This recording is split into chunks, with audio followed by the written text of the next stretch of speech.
Actually, heavy showers once again for northern England and Scotland, a lot of cloud cover as well. But Northern Ireland sees a brighter day, 20 Celsius here, and sunny spells for South Wales, southern England, with mid to high 20s in places. Now, the showers in the north clear away during Friday night, clear spells for many then, and a warmer night to come with temperatures in places staying up in the mid-teens. But there will be some thicker cloud pushing back into the far north and northwest of Scotland, some outbreaks of rain here, and that will move into Orkney and, well, Shetland by the middle of the morning on Saturday.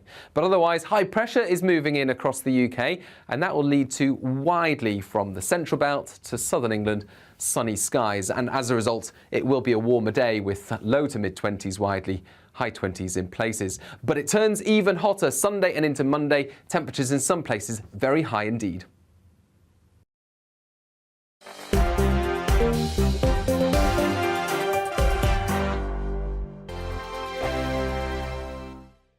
We are GB News. We're right across this great nation. On TV. On radio. On digital. Absolutely everywhere. We don't talk down to you. We embrace all voices with honest and civilised conversation. We are not part of the establishment. We're one of you. And we're only getting started. Join us on GB News, The People's Channel. Britain's news channel.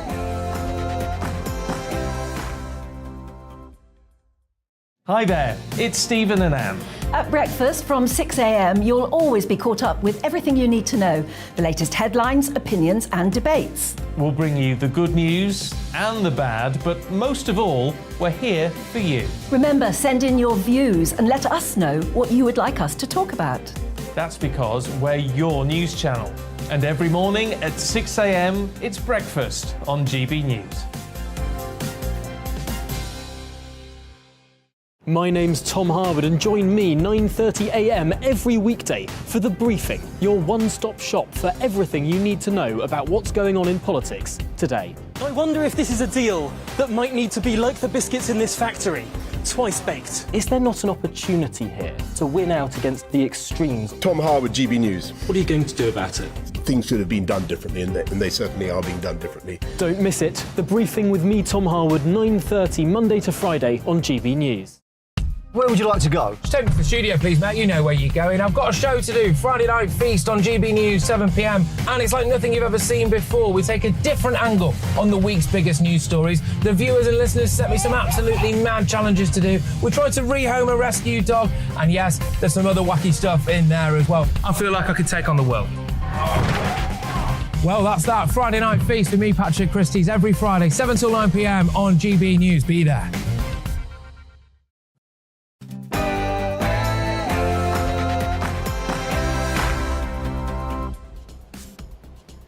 Gentlemen, it's me, Patrick Christie's, back in yet again for the big man himself, Nigel Farage. If anyone's seen him, can you just tell us where he is? No, I'm only joking, it's a planned holiday. But we are going in with the latest on the Tory leadership campaign. Some interesting developments there, ladies and gentlemen. How do you feel about the runners and the riders? I'm asking you a very straightforward question. Do you think that the next leader of this country needs to be a Brexiteer? We're going to Ukraine, literally live to Ukraine as well. Also, migrants and security / the vetting.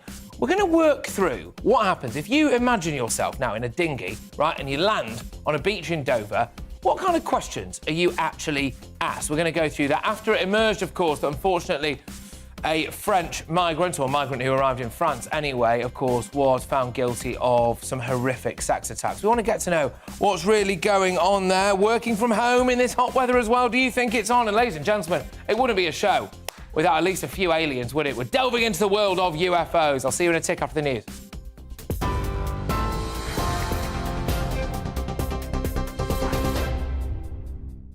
Patrick, thank you. The main news tonight on GB News. The Attorney-General, Suella Braverman, has told GB News there are no authentic Brexiteers left in the Tory leadership race. That's after she was knocked out of the second round of voting for who's going to replace Boris Johnson. There are now 5 candidates left battling it out to lead the Conservative Party and ultimately the country. The former Chancellor, Rishi Sunak, is still the front runner. Trade Minister Penny Mordaunt is second. Further rounds of voting will continue next week until 2 candidates are left. Suella Braverman says she still hasn't decided who she's going to back. I was the only authentic Brexiteer in the contest. I'm going to have to look for someone who comes close to my credentials. Because we need to deliver on the Brexit promises, remove regulations, make sure people feel that they are better off and that it was worth it, and that Northern Ireland still remains part of the UK. Meanwhile, the Labour leader says the Tories are fighting like cats in a bag. Sir Keir Starmer calling for a general election. We've set out our mission for an incoming Labour government, rebooting our economy, revitalising our public services and uniting our country. And that's why I say we should have a general election, time for real change. We've had 12 years of stagnation. A change of leader isn't going to change that. We need a change of government. Turning to international news, and Sri Lanka's President Gotabaya Rajapaksa has formally resigned after fleeing the country. He flew on to Singapore this week after protesters converged on the presidential palace. Those demonstrators have been celebrating in the streets today. The unrest in Sri Lanka began to come to a head as the country ran out of food, fuel and medicine. Russian airstrikes have killed at least 22 people, including its reported 3 children, in central Ukraine. President Zelensky says a medical centre and residential buildings were hit in downtown Vinnytsia. At least 90 people have been injured. President Zelensky called the attack another act of Russian terrorism. Strike action by thousands of Royal Mail staff has been suspended at the last minute. Members of the union Unite had planned to strike over paid jobs and conditions tomorrow, but the strike is on hold. But there is another rail strike taking place on the 30th of July. The ASLEF union says train drivers at 8 rail companies have all voted to walk out in a dispute over pay. It follows an announcement by RMT members that they'll take strike action as well on the 27th of July. You're up to date on TV, online and on your radio via DAB+. Now it's over to Patrick Christis, who's presenting Farage.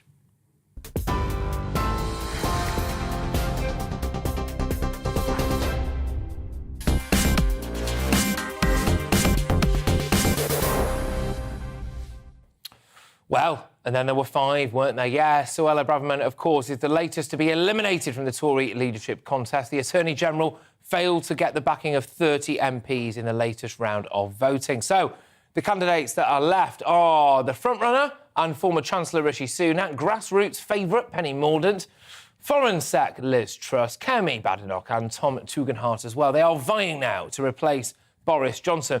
But what I want to know, ladies and gentlemen, we are the People's Channel, so let's hear from you, OK? I am asking you a direct question now, and I'm genuinely intrigued to know your answers. The people here at GB News, whether you're watching us on telly, whether you're listening to us on your radio or watching us online, are usually bang on the money. So does the next PM have to be a Brexiteer for you? That's what I want to know. I'll repeat that again. Does the next Prime Minister have to be a Brexiteer, in your opinion? And if you think yes, why? If you think no, why? Get in touch. It's Farage at gbnews.uk. Farage at gbnews.uk. You can tweet us as well. Use the hashtag Farage on GB News. But GB News' political editor, Darren McCaffrey, is with us right now. He's in Westminster. Darren, thank you very, very much. You're a busy man. You've arguably never been busier. Bring us up to speed. Well, fascinating, isn't it, that we're down now to the final 5 candidates, though it does seem this process is somewhat dragging, and it will drag well into next week. I think the really interesting thing in all of this is where we're at in terms of the numbers. First of all, you're right in pointing out the former Chancellor Rishi Sunak is now into triple figures. Essentially needs to get to the 120 figure to get himself into the final 2. He's not far off that. You'd have to suggest he's looking like he may well just get over the line, though anything is possible. The other really interesting thing is Penny Mordaunt. She increased her total by more than anyone else today, by another 16 MPs. She's up to 83. There is a real sense that there is momentum behind Penny Mordaunt in this campaign. And then you've got Liz Truss, who is on 64. Now, the other thing that's going to play and kind of work itself through the system in the coming days is where do Suella Braverman's numbers go to? Where do those 27 MPs, who do they back? Now, we heard from her this evening, speaking to my colleague Tom Harwood in Parliament, suggesting that she was not going to back Rishi Sunak or Penny Mordaunt because they were too left-wing, and that leaves Femi Badenoch and Liz Truss in the final two that she may well go for in terms of on the right of the party. You're talking about being a Brexiteer. Liz Truss, of course, campaigned for Remain, didn't she, in the referendum? She did. However, Yes, she did. She had a launch today. I was there, and she is insistent that she is now a pretty hardened Brexiteer, and she's got lots of supporters who campaign for Brexit as well. What's going to be crucial, I think, Patrick, this weekend is a couple of things. First of all, we've got some TV debates going to take place between the remaining candidates. Going to be absolutely fascinating to see how they play out, what effect that has on the opinion of MPs in this place behind me. Second of all, as you would always expect, the newspapers will be digging into these campaigns and into the personalities. Have some of them got some skeletons in the cupboard that might emerge? And third of all, will there kind of be the continuing lobbying and jockeying of MPs who might be a bit soft when it comes to some of the candidates? Could they be won over? Could they be convinced to switch sides? We'll have to wait and see. But there's also a sign that the campaign's getting a little bit personal, a little bit nasty, particularly towards Penny Mordaunt, it must be said, in an attempt to try and stop her momentum. We heard from Lord Frost, the former Brexit secretary today, who was at one stage her boss, and he said that she wasn't fully accountable or visible. Sometimes I didn't even know where she was, insisting he would never serve under her. And also, Suella Braverman tonight saying that she couldn't back Penny Mordaunt because of the trans issue, that she wasn't taking what she would see as an unwoke line on all of that. So it's getting a little bit bitter, a little bit nasty, Patrick. And you know what? A bit like the weather next week, it could get a hell of a lot hotter as well. Yeah, absolutely. Darren, thank you very, very much. Darren McCaffrey there, of course, GB News' political editor, right at the scene in Westminster. Well, I'll tell you what, another chap who's been right at the scene, right at the coalface, in fact, is Charlie Rowley, who is a former special advisor to Michael Gove and Theresa May. Now, Charlie was indeed at that coalface in the Cabinet Office as preparations for a potential no-deal Brexit were underway. He was also part of the pandemic response team before basically setting up, I suppose, with the Department for Levelling Up. And he joins us now with his take on the very latest. Thank you very much. Now, I wanted to do something a bit differently, right? Because we are talking all the flipping time about this Tory leadership election. But what people don't seem to get or think about is what goes on behind the scenes where this happens. Now, you were working for or with Michael Gove until last week, right? And obviously then Boris went and Michael Gove got sacked. What was that psychodrama like? Well, it was, you're absolutely right. It was up until last week I was gainfully employed. You will be gainfully employed again, by the way, might I just say. Kind. I think that's it's imminent, but carry on, yes. That's very kind. But it is a brutal and bizarre day. You are in the office one moment, clearing things, giving advice to the department, right up until the very end, and seeing all the while other ministers resign. The government is clearly in a state of freefall. But you just have to get on. And there were moments throughout the day where we thought, OK, we might just be back tomorrow. There were other cabinet ministers in to tell the Prime Minister that perhaps the game was up. Yeah. And so after a day like that, I took myself to one of Westminster's watering holes and was making my way through a white wine spritzer. And then I think the news... I wouldn't have admitted that if I were you. Yeah, I think I know it's more pints on this show, I think. We've got a feature designed for it, but carry on. Yeah. But before you know it, people around you very kindly sort of started coming up to you as news had broken, right. And I wasn't actually aware. Right. But people then come up to you and sort of say, "Oh, I'm so sorry. Are you okay? Don't worry." And I sort of thought, "Oh, right, well, something has happened." Why did he sack him? Why did Boris sack Gove? I've no idea, but no idea at all. I suspect he had just received the message from Michael, who it's been reported Michael told him quite candidly that he thought as a friend that the game was up, and the Prime Minister should go on his own time of his own choosing, and can control events in that way. But the Prime Minister obviously tried to hang on, and then later in the evening returned Michael to the back benches. He did indeed, yes, absolutely. It's a nice way of putting it. Now, I spend quite a lot of time in black cabs, right? It's just the nature of the beast. I have to go here, there, and everywhere sometimes, but I always enjoy it because I always ask them, "What's your feeling about the biggest news issue of the day. And obviously, clearly, the Tory leadership contest now is the biggest news story in town, right? And I've got to be honest with you, it's not a massive sample, it's been 4, but all 4 of them have said they didn't think it was necessarily a great thing for Boris to go, in terms of the fact that he wins elections. And actually, despite the fact that he's clearly, his personal life is not necessarily the best, right? There's almost a truth in that, because they kind of knew that when they voted for him. Do you think the Tory party might regret this? I think, look, there just comes a point where I think you become the story, and you know, politics is a brutal game, as I've said before. But you know, you have to recognise sometimes that no one individual is bigger than the party. No one individual can, you know, carry on if you know the odds are stacked against you. And there were just a series of things that happened within the government. Number 10 Partygate. Potentially to come out as well. You know, there may be other things, but I think, you know, if you just continue to be the story and you then become a distraction to actually tackling the real issues of the day, which is what I think the Conservative Party wanted to get on with, and then you've got to recognise you've because there's a little bit of it. There's something to be said for the idea that he won a general election very convincingly, and the British public voted in that general election. And yet it was MPs who ousted him, right? Do you not think that that might leave a bitter taste in the British public's mouth? I think we have to remind people and always recognise that we are a parliamentary democracy. So you elect the party, there's a party leader, but it's principally the majority party governs. And I think, look, you know, there were all kinds of conversations, you know, getting to the moment up until last week where people were saying, actually, is there anyone that can replace Boris? So what was it like? Sorry. So what was it like then? So because I think for the layman and woman out there, it was a bit because so Sunak goes and Javid goes, and it was like boom, boom, right? And then it snowballed. Were you expecting that behind the scenes at all? I don't think so, no. Okay. I think there was a lot of people who were clearly disgruntled by the things that happened.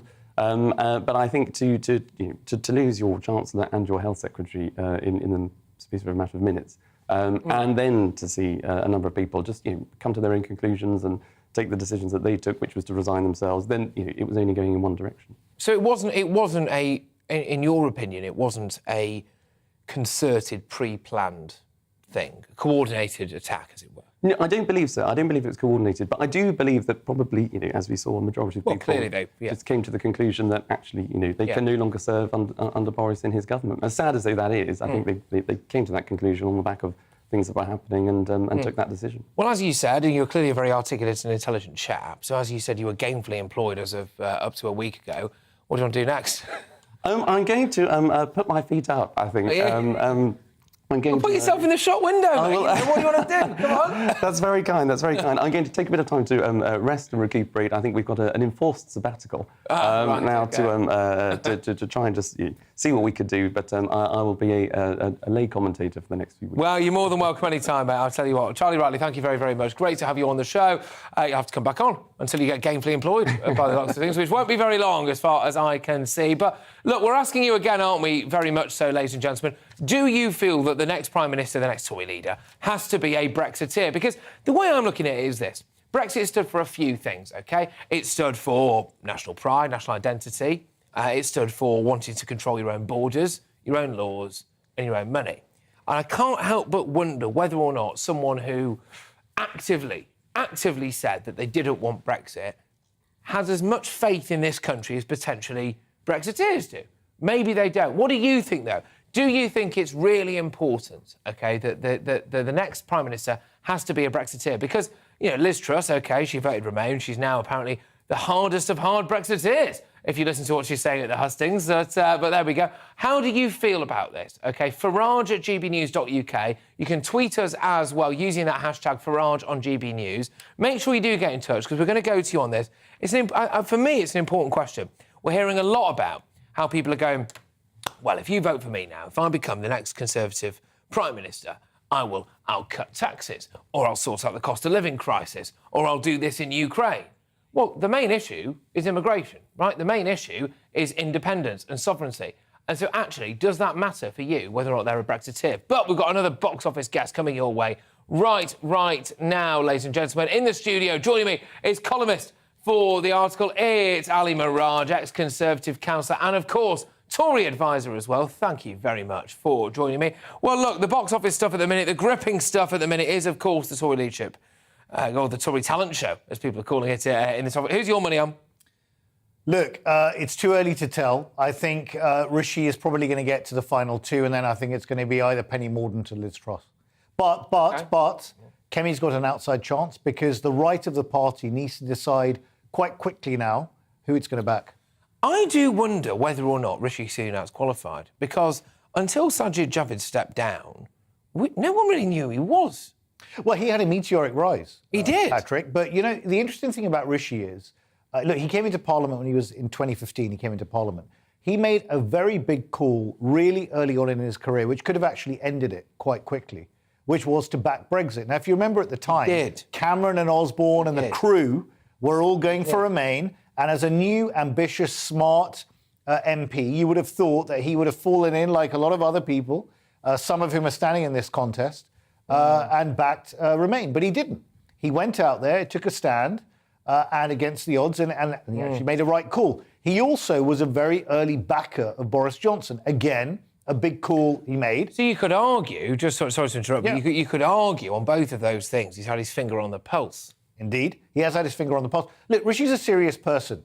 He, ex-investment banker, worked for a hedge fund, married well. He's obviously wouldn't we all like to? No, of course. The good thing about this is that he has had to run the most difficult department in the government at a time of a global pandemic. Completely unprecedented, and did it to great aplomb. Now, some would argue, well, it's easy to be popular when you're giving out sweeties, right? He spent $400 billion in debt on furlough schemes and bounce-back loans, and that's fine. The tough decisions actually come when you have to make decisions about how you're going to pay this back. Well, and it's interesting, actually, that a lot of other candidates are queuing up to say, we will cut taxes, without really But it's crazy, Patrick. Without explaining. Well, look, I want to pay less tax. I'm pretty sure I'm pretty sure we all want to pay less tax. I've got nothing wrong whatsoever with anyone saying, I want to pay less tax, right? But there is a big question mark over, well, where else does that money come from? Rishi Sunak, who was the man in charge of, as you said, dishing out the old sweeties, well, he's not really saying he's going to cut taxes, is he? Well, he's just being honest, I think. And if you look at the other candidates, and I'd like to hear from Penny what she wants to do on tax. I think it's unclear to me what her policy is yet. I think Liz Truss came out today and said that she really would view this as sort of wartime debt. So she wants to actually borrow, as I understand it, to fund tax cuts. I find that completely crazy, personally. Yeah, I understand what you mean, but I mean, at the end of the day, there's loads of other countries that have been bailed out in the past, you know. But one thing I will say, though, is I'm not convinced about how well Rishi Sunak goes down up north. And the red wall just is an important thing, right? It just is an important thing. And from, look, you know, from someone who's from that neck of the woods, for me, I just don't think Rishi's got the kind of vibe that would go down well up north. I just don't think. Well, if you think about up north, Patrick, what's one of the key planks of this whole government's policy? It was levelling up, right? Yeah, which hasn't happened. Now, exactly. Now, you need money to level up. Now, what Rishi Sunak's saying is increase corporation tax from 19 to 25%. And just to put it in context, in 2007, corporation tax was 30%. So people having a heart attack about reducing it from 19 to 15%, which some of the other candidates earlier in this contest were talking about, pie in the sky. I mean, who's going to pay for all this back? We've got a 6.5 million waiting list backlog on the NHS at the moment, right? Even on this 1.25 increase in national insurance, which is going to raise 12 billion a year, now the national insurance thresholds have been raised, it's only going to raise 6 billion a year, right? We need that 6 billion a year. You want to be removing the national insurance increase, cutting corporation tax. How are we going to pay for the public services? We've got inflationary wage demands from people across the public sector. Morale is at an all-time low. People feel that the capitalist system's not working for them. And the people are talking about tax cuts. Look, I'm a tax cutter myself. I would like to pay less tax, but at the right time. And what Sunak is saying, and I think he's right here, is if you look at Margaret Thatcher, when she came in 1979, 83% personal tax rate. She reduced tax there, but she then, later, in an early budget, increased VAT because you have to balance the books. Yeah, and look, I take that on board. And, you know, I've asked your opinion, you've given it, which is what it's all about, right? For me, ultimately, it's about winning elections at the end of the day. And I do have concerns, I do have reservations that Rishi Sunak might not be able to do that, or certainly do it with a far reduced a majority. But Ali, unfortunately, we've got to call it a day. All right, Ali, thank you very, very much. Great to see you. We could talk all day about this. Ali Miraj there, ladies and gentlemen, of course, political commentator and as well a former Tory advisor, or indeed still a Tory advisor, potentially. Right, OK, so next we are doing Ukraine. The thing is, ladies and gentlemen, it all kicked off, OK? Putin rolled the tanks in, and for a long time, it was front and centre, and then it all went quiet. And that is what Vladimir Putin wants. He wants you to think it's gone away so he can slowly, piece by piece by piece, take what he wants. And that, frankly, is Ukraine, and goodness knows where else after that. But we're not going to let it go away. We've got a favourite here at GB News, the one and only Oleksiy Goncharenko, who is going to be joining us right here. So stay tuned.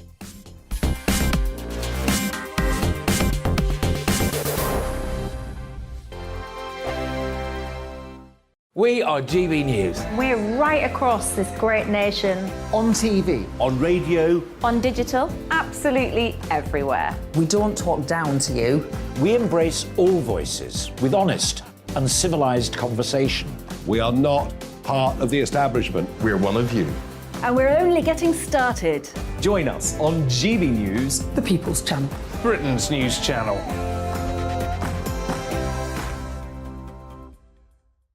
Hi there, it's Stephen and Anne. At breakfast from 6 a.m, you'll always be caught up with everything you need to know, the latest headlines, opinions and debates. We'll bring you the good news and the bad, but most of all, we're here for you. Remember, send in your views and let us know what you would like us to talk about. That's because we're your news channel. And every morning at 6 a.m, it's breakfast on GB News.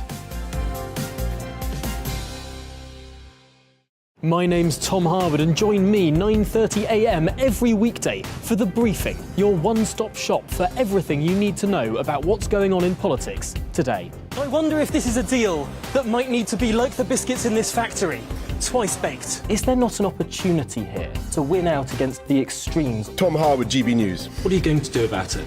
Things should have been done differently, and they certainly are being done differently. Don't miss it. The Briefing with me, Tom Harwood, 9:30 Monday to Friday on GB News. Where would you like to go? Just take me to the studio, please, mate. You know where you're going. I've got a show to do. Friday Night Feast on GB News, 7 p.m. And it's like nothing you've ever seen before. We take a different angle on the week's biggest news stories. The viewers and listeners set me some absolutely mad challenges to do. We tried to rehome a rescue dog. And yes, there's some other wacky stuff in there as well. I feel like I could take on the world.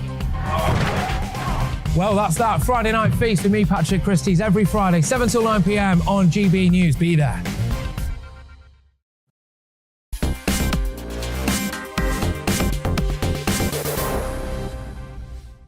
Yes, welcome back, everybody. Now, you've been getting in touch in your droves with my audience question, does the next Prime Minister need to be a Brexiteer? And one viewer says yes, or at least one that respects democracy. I mean, that'd be nice, wouldn't it, to be fair? Another viewer says no, because Brexit is done, apparently. I can't help but feel as though you're being a bit tongue-in-cheek there, potentially a little bit of British sarcasm.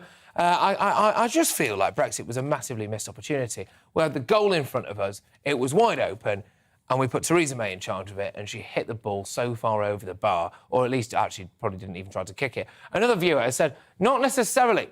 As long as they respect the result and work to use the full benefits of Brexit, that's fine. That's interesting, that one, as well, because that's what Liz Truss is trying to say. Now, I can't help but wonder whether or not Liz Truss actually was a Brexiteer who lied about it to vote Remain to try to keep her job, because she does strike me as someone who is a bit of a natural Brexiteer. She's now trying to claim that she's a converted Brexiteer, so that will be interesting. Neil's been on. Neil says no. A Tory that told the truth and showed respect to the working classes would do me. Hey, fair enough. I mean, that's a good shout. And again, when it comes to, I don't want to, to kind of paint everyone with the same brush here. I'm from the north. I'm from near Manchester. But people go, the Red Wall is a big thing, right? The north of England is well, it's half the country, basically, isn't it? And so if you have a candidate who doesn't appeal to northerners, well, then you're screwed. So they might as well get someone who does. Another viewer says, yes, the next PM must be a Brexiteer. I've warmed up to Kemi. Oh, interesting. She's a no-nonsense woman. Kemi Badenoch is very, very good on the culture wars stuff. She can tell you what a woman is, unlike a lot of other people, which I think is important. But we're going to move on from that now, ladies and gentlemen, OK, and something, well, even more serious, massively more serious than the Tory leadership election. The death toll from a Russian missile strike in the central Ukrainian town of Vinnytsia, earlier today has reportedly increased to about 20, potentially even 30, actually, including 2 children. Well, in the studio now with me to discuss this incident and indeed the rest of the latest in the war in Ukraine is Oleksiy Goncharenko, a member of the Ukrainian Parliament, Vice President of the PACE Committee on Migration, Refugees and Displaced Persons. And I'm pleased to be able to say as well, I would hope, a friend really, because I've interviewed you numerous times. OK, let's deal with the very latest. A lot of people now, Ukraine seems to have gone a bit quiet in Western media, unfortunately, because it's been going on and that's something that happens. Does that really disappoint you? It is disappointing. It's quite natural, but it is disappointing. Just imagine this morning, 10:45, it was Ukrainian time, very busy streets in ordinary city, 300,000 population, all just hit by Russian missiles. And more than 30 people are killed, including at least 3 children. 1 4-year-old girl is just turned in the parts. And that's happening in the middle of Europe now. I mean, politics, economy, that is important. But that is what you are now showing to people. It's people burned down alive in these cars. Yeah. These cars, that was a parking, and they just burned down alive. You see this plane, it was shown now. That is the only military object on this place, kilometers around. I mean, no military objects, no military bases, nothing, just civilians. And now more than 30 of them are killed, more than 100 are wounded. I don't know what will be the last number. That is, I understand that people are getting used to things like this, but I think it's not right to be used to this. Well, because if we will be used to this in Ukraine, tomorrow it will be in Poland, and the day after tomorrow it will be here. That's what I feel. That's what I want to tell you. It's a real shame, isn't it, that if you just keep seeing things over and over again, you do naturally get used to it, but it doesn't make it right, as you've just said there right now. On my Twitter, there is a video of a lady with a child. It was recorded 9:38. They did it on the phone, like we all do. In 1 hour, they were killed. This lady, mother, and her baby 4 years old. Yeah, it's hard to find the words, Oleksiy. It's hard to find the words.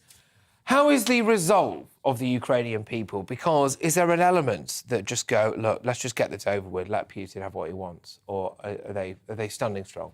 We are standing strong because we know what he wants. He wants to destroy us. That is existential, to be or not to be. So you think if he took Ukraine, you think he'd just exterminate Ukrainians? Yeah. He will do it, but he will do it in the way that he will send Ukrainians to kill Polish people, Lithuanians, Latvian, Estonians. He will kill Ukrainians, then take them. The idea is then to take them and to go to Germany. Just 33 years ago, Germany was divided. I just want to remind you, it's not a long, long ago history. It's not a medieval story. It's 33 years ago. And if we will not react, that will mean that everything will continue and repeat. We had lunch together a few weeks ago now, and you said something really interesting to me when we were at dinner, actually. It's really interesting, this, about Zelensky. Now, Zelensky's become a bit of a rock star, or whatever. Yeah. And he put a lot of emphasis on building infrastructure. And didn't you say to him that the Russians will use that infrastructure to try to invade our country? We're better trying to build our defences. That's what I told from a tribune of the parliament. And he didn't like it. I was critical, and I said that now, if we will not think about army, the roads that we are building now, they will be used by Russian tanks. Unfortunately, that's what happened. That is a very good lesson for everybody, everywhere. Security matters. Everything starts from security.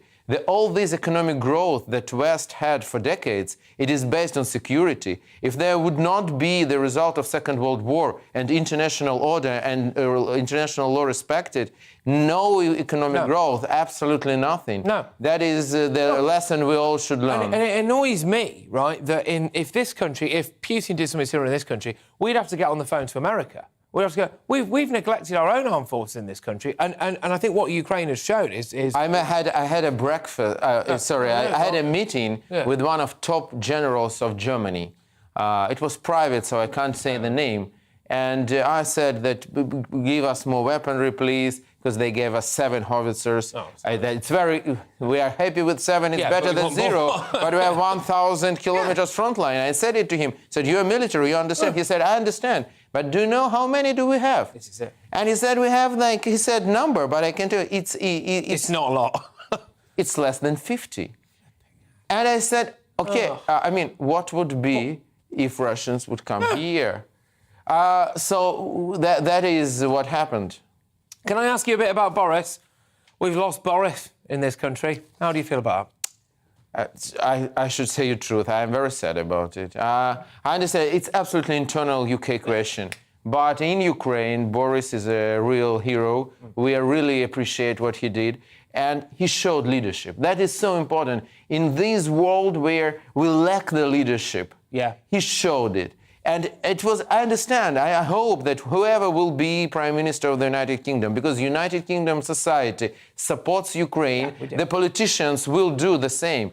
But will they be so passionate? Will they show leadership? I don't know. I hope yes, but big thanks to Boris. Last time I met him in Madrid on the fields of NATO summit and spoke with him, and he did a very good job internationally. And that I can tell you for sure. And he did a good job for the UK too. That's really interesting because that's what the line... Well, look, Boris Johnson won a massive majority in this country. It's a public vote, OK? And I get that the guy's got an interesting private life, OK? Fine, that's right. But it was MPs who moved him on, right? So it wasn't the public who sacked Boris Johnson. It was MPs. Now, I feel a bit squiffy about that. Personally, I don't think that's particularly right. I think if there was a general election tomorrow and Boris Johnson was standing in it, I think he'd win, right? So I don't feel that comfortable that he's gone.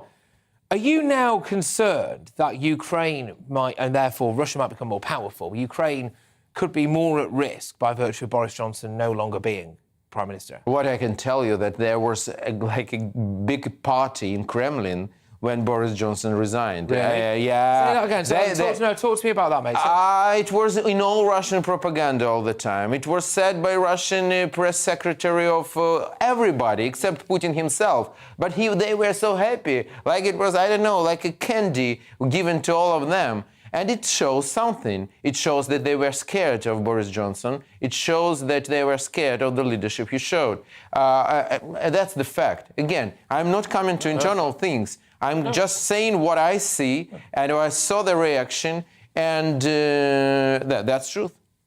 Oh, and that tells you everything. So there was a party in the Kremlin when Boris Johnson... a big party, probably the biggest during the last time, because all time they had losses and lost everything. They lost their flagmanship, they lost more than 30,000 people, they lost all reputation they could have. They're committing genocide, and now finally they see that their tactics of putting chaos to the free world, why they're doing this in Black Sea. They want a rise of prices in the world. They want British people to come to pub and see that fish and chips is much more expensive because it was made on Ukrainian sunflower oil. Then beer is much more expensive because it was made from Ukrainian barley and things like this. And they want to see starving millions of people in North Africa and Middle East to have a few huge new waves of refugees coming to Europe and having a social unrest in all countries. They want chaos.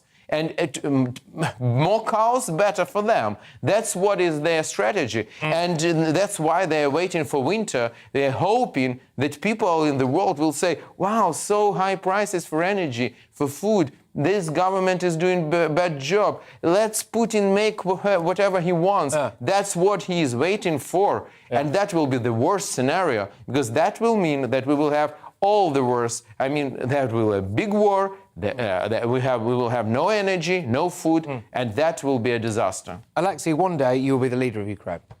Thank you very much. I have go on. I have a small present to you. Oh, yes. Okay. You asked me about the war and about people don't forget. Yeah. That is something That is, I will just open it for you. Oh, this is... And that is a small bracelet made of... thank you very much. Yes, made of parts of bullets which were fired when Ukraine was defending our capital.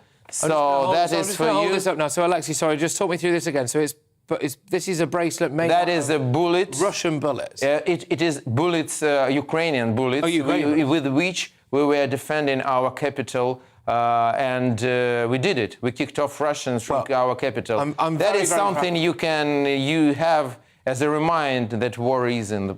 Well, I'm very, very grateful for this. I will figure out how to exactly put this on my wrist when we're in the advert break, because it's a bit tight at the minute. But I'll tell you what, I'll wear this every day.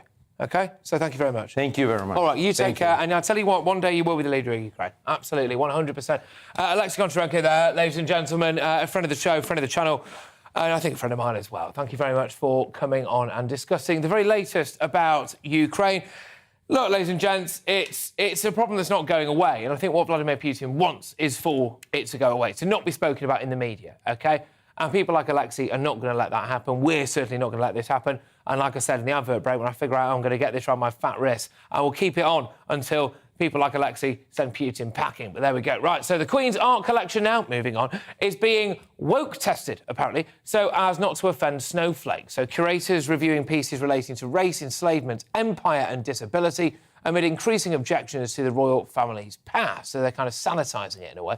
The Royal Collection Trust, which is undertaking the ongoing review, has not revealed exactly how many failed the woke test, but they include a portrait of, get this, Sir Thomas Picton, dubbed the hero of Waterloo, which has had his links to the slave trade, OK, added to the description. The text for a 17th century sketch by Italian artist Domenico, which someone should have told me how to say before this, to be fair, but there we go. I'm not renowned for my international pronunciation, but was also changed from epileptic boy to boy with epilepsy.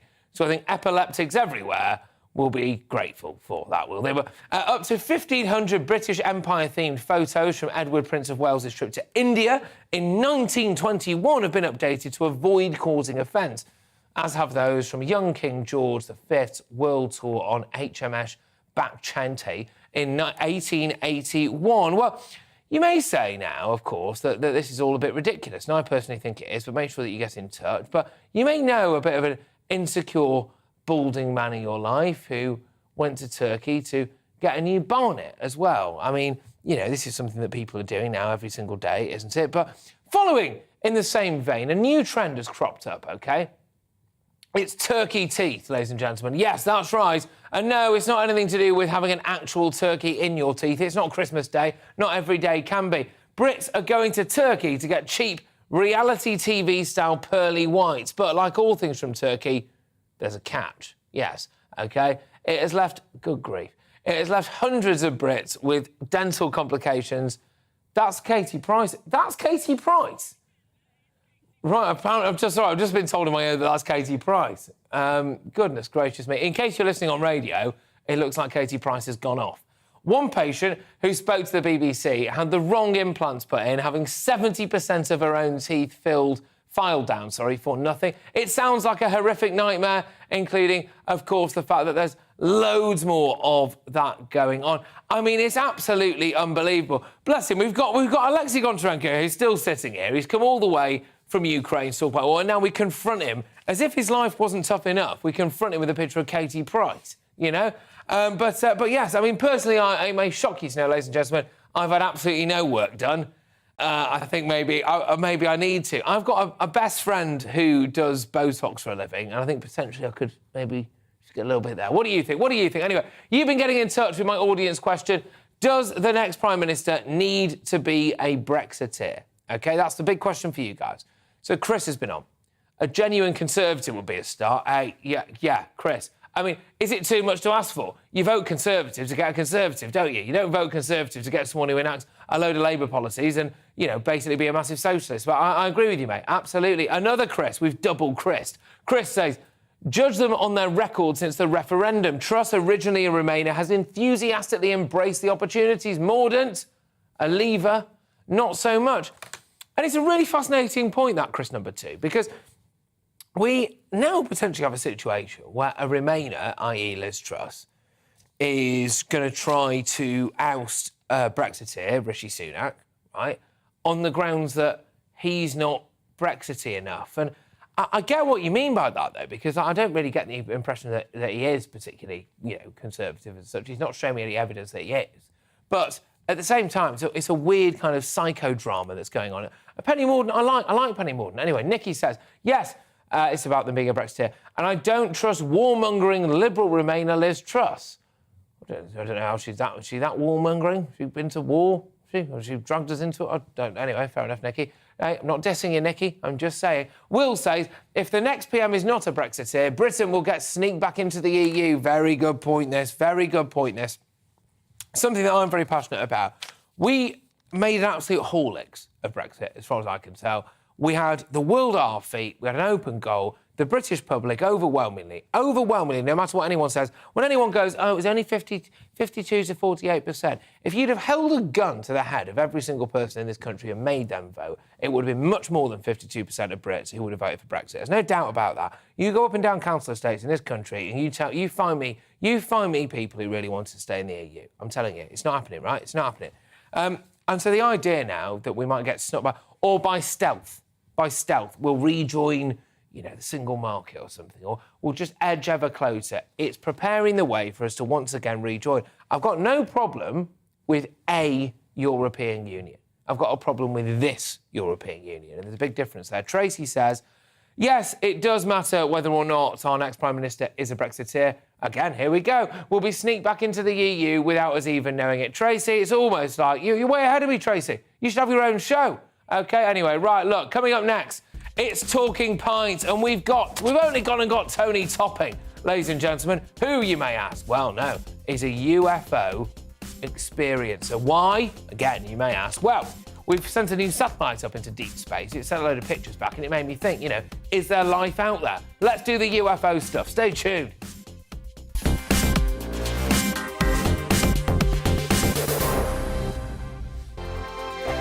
We are GB News. We're right across this great nation. On TV. On radio. On digital. Absolutely everywhere. We don't talk down to you. We embrace all voices with honest and civilised conversation. We are not part of the establishment. We're one of you. And we're only getting started. Join us on GB News, The People's Channel.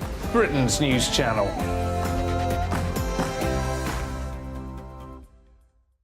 Hi there, it's Stephen and Anne. At breakfast from 6 a.m, you'll always be caught up with everything you need to know, the latest headlines, opinions and debates. We'll bring you the good news and the bad, but most of all, we're here for you. Remember, send in your views and let us know what you would like us to talk about. That's because we're your news channel. And every morning at 6 a.m, it's breakfast on GB News.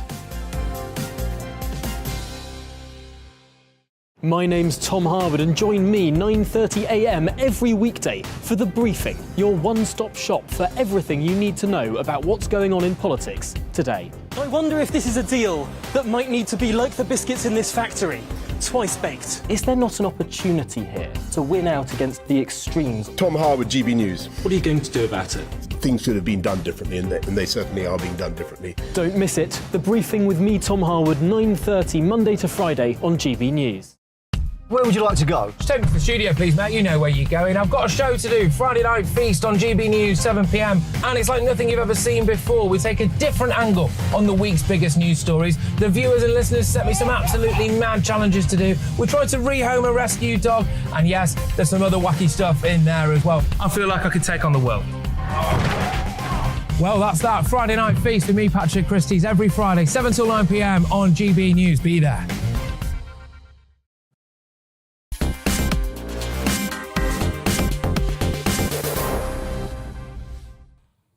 Right, well, welcome back, everybody. Of course, this is Patrick Christie's in for Nigel Farage. Now, on today's Talking Pint, it's a special one, this, OK? It's Tony Topping.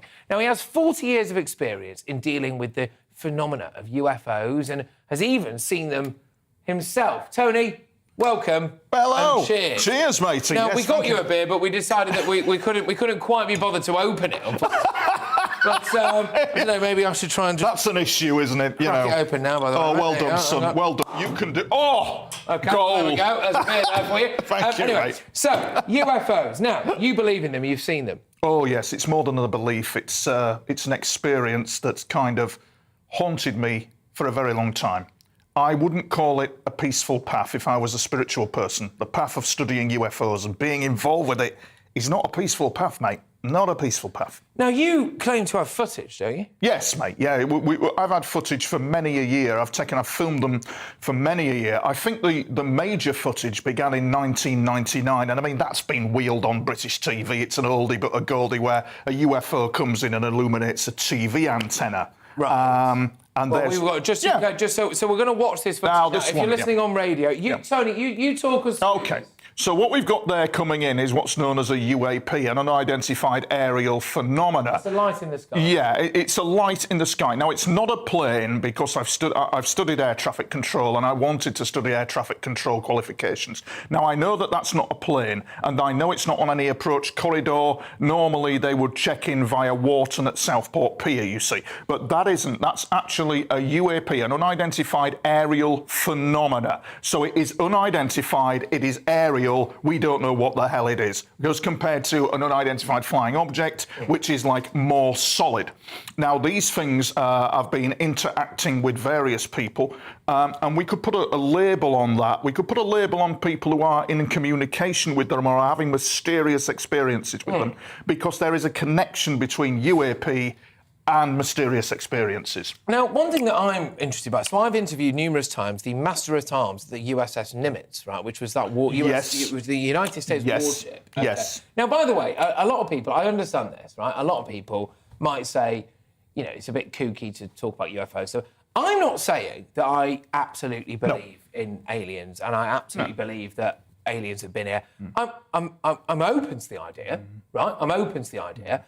And I think you'd be silly not to be, right? There's a lot of weird stuff out there, okay? And I think it's actually more mental to write it off completely. It is, mate. In my opinion. Yeah. But I can't help but wonder whether or not we're on the verge of a bit of an announcement.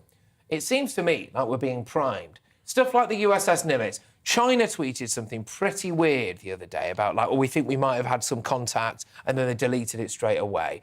Then Barack Obama admits, obviously, Area 51 exists, which we've all known for a long time. But I just can't help but feel as though we're on the verge of someone sitting us down one day and saying, OK, all right, aliens exist. There's only me and you here and nobody watching us, is that correct? Nobody's watching, right. Let me let you into a little secret, my son. The thing with it is this, is that actually it's more about, I believe, a civil information war going on within the ranks of the Pentagon. What one element of the Pentagon knows about the phenomena and what one element of the Pentagon doesn't. In fact, if you look at somebody called... Why is it all America, by the way? Sorry. Oh, it's not. I'm coming to Admiral Hill Norton, British. I'll let you so I don't know how old you are, matey, but 30, yeah. Well, I don't know if you know him, but there was a guy called Admiral Hill Norton. Okay. Admiral Hill Norton was the first Sea Lord Secretary of NATO. He was involved in NATO. Can't remember his precise role. Very senior. He indicated in public that he was locked out of information to do with the UFO phenomena. Now, I've spoken to people in the military who have high security clearance, and even their clearance is not high enough to understand the UFO phenomena. So, as for an announcement, no, it's suppressed. And that's the issue that the Pentagon and maybe governments are dealing with, that there's something oppressive with it. But you claim to have had a UFO encounter properly, obviously. That was the video that we saw your UFO encounter? It was, but there's one of many. There's a whole... you see, I do it for historical narrative. So I do it so that future generations, when I've popped my clogs, matey, can look at this and go, well, was it, is it, you know? In some cases, I've got it wrong. In some cases, it's been an aeroplane. In some cases, it's been a satellite. Luckily for me, I have people who analyse my footage, who verify it, and that's what makes me unique, you see. And therefore, from my encounters, I started doing digital artwork that inspires me due to the aerial phenomena and alien phenomena that is behind it. Now, our radio listeners won't be able to can see this, obviously, but there's some artwork now on our screens. And this is your artwork. It is. That's mine. Talk me through that one there in particular. Pictures, just stop it there, because that's a very special image for me. Leave it there, everybody. All right. I'll tell you the story, and I make no apology for saying this in public, but at the time, I went through a phase where I was looking after my mother. She had dementia, bless her heart. And at times, I was up at 3 and 4 in the morning with her, looking after her. It was bad. I lost everything. Moved to Southport, lost the house I lived in, needed major hernia surgery at the same time. I was a broken man. That there is symbolic of a UFO incident that happened in the Marine Lake, Southport, where a triangle came over me with 3 pink lights on it, and appeared for about 10 seconds and then went off again. And a few days later, there was confirmation of who was behind that craft. And she wasn't human, mate. And I can't get my head around it. And the thing that I'll add a caveat as well, because it sounds weird. Well, it does sound a bit. And not only that, when I look at my narrative, I'm talking to you now, and a voice in my head goes, "This is a bit weird, Tony. Well, it is. This is a bit weird. Are you sure about this?" Some people might think you're a bit. Yeah, some people might think. So therefore, we have to have the caveat that A, did I actually see something? B, is it some sort of military intelligence service of a foreign power larking around with technology that is mind invasive? Or C, did it genuinely happen? And I think, in fairness to you and the viewers, and it's a privilege for me to sit here, I must say, and you interview me, I think that you've got to have these caveats, and you have to have the door open. Could it be some sort of mental autism that is triggering this phenomena in me and seeing these things? Or is it genuine? And I'm a man who's trying to come to terms with these experiences. I've had them all my life, mate. You see, so we're open. Well, that's fair enough. Is that fair enough? So we're open to the possibility. Is it a mental health issue? Is it real? You know, these are the options. Things like, not saying that you've got this, but things like frontal lobe epilepsy have been linked to visions or whatever in the past, of course. Absolutely. But you know what? Can I just say, it's been an absolute pleasure to have you on. And for anyone, by the way, who's listening or watching it at home, who thinks, oh, this is a bit of a weird, it's a bit kooky or it's a bit woo or whatever. Well, I'll tell you what, you know, it just might not be. Right, it just might not be. It isn't. And I'm willing to entertain the idea that maybe, just maybe, we've had a satellite that we've lobbed out there into deep outer space, and it's sent back these brilliant pictures, these phenomenal pictures of different galaxies, different kind of almost, you know, solar systems, etc. Okay.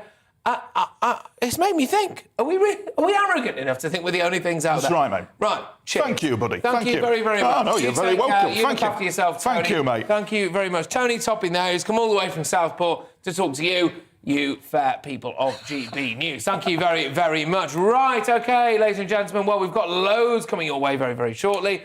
I am actually back on for another hour. Yes, I'm covering for Farage, I'm covering for Mark Stein. I'll cover anything. I need the money. I'll see you in a sec.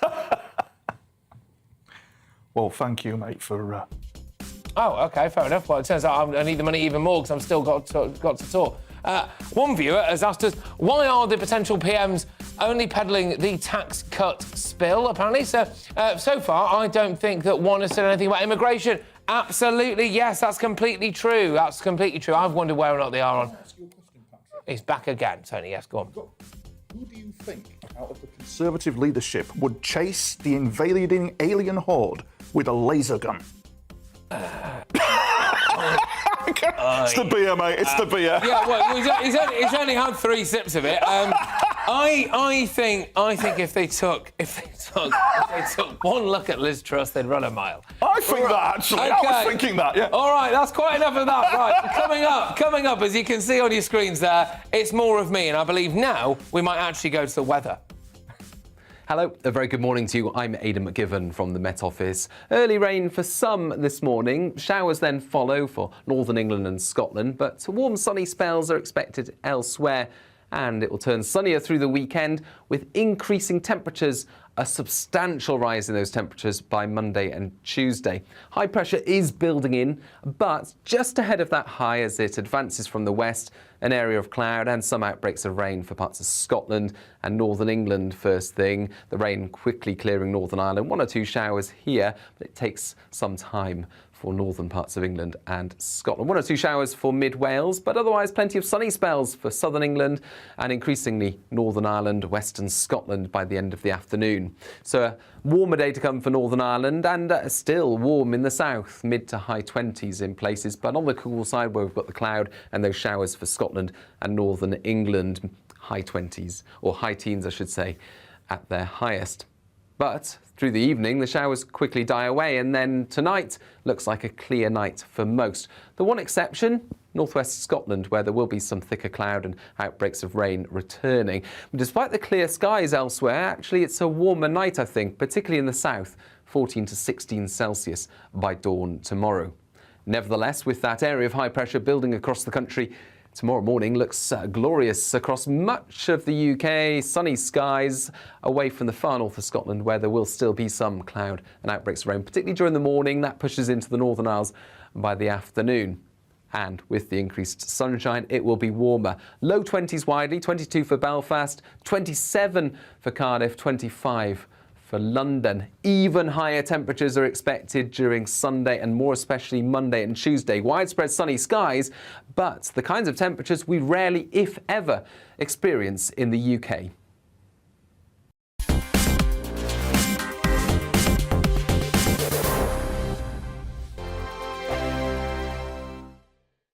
We are GB News. We're right across this great nation. On TV. On radio. On digital. Absolutely everywhere. We don't talk down to you. We embrace all voices with honest and civilised conversation. We are not part of the establishment. We're one of you. And we're only getting started. Join us on GB News, The People's Channel. Britain's news channel.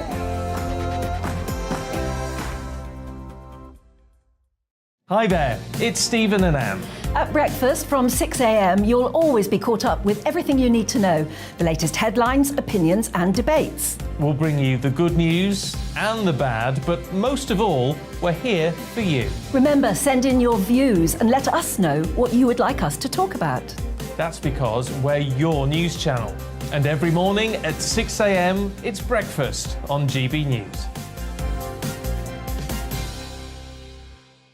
My name's Tom Harwood and join me 9:30 a.m. every weekday for The Briefing, your one-stop shop for everything you need to know about what's going on in politics today. I wonder if this is a deal that might need to be like the biscuits in this factory, twice baked. Is there not an opportunity here to win out against the extremes? Tom Harwood, GB News. What are you going to do about it?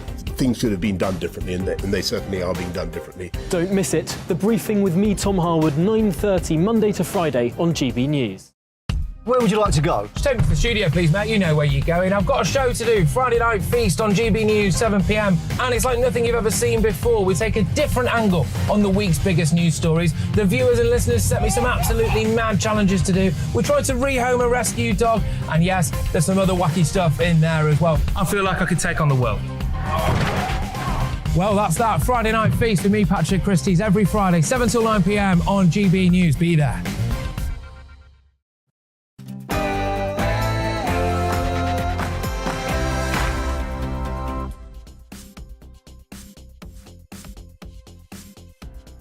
Now, in the next hour, we've got migrants, we've got Uber sex attacks as well, heatwave, of course, we've got the Tory leadership, and we've got some stuff about women's football. You're not going to be disappointed, but of course, it's the news now.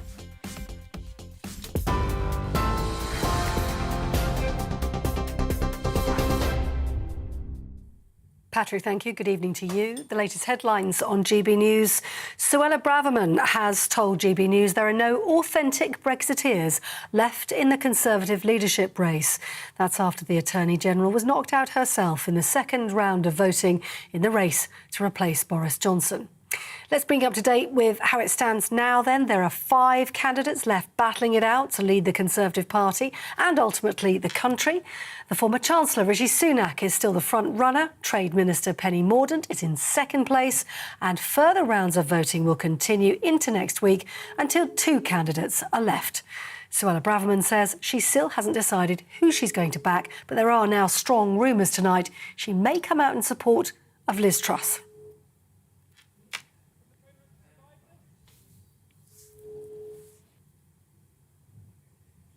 I was the only authentic Brexiteer in the contest. I'm going to have to look for someone who comes close to my credentials.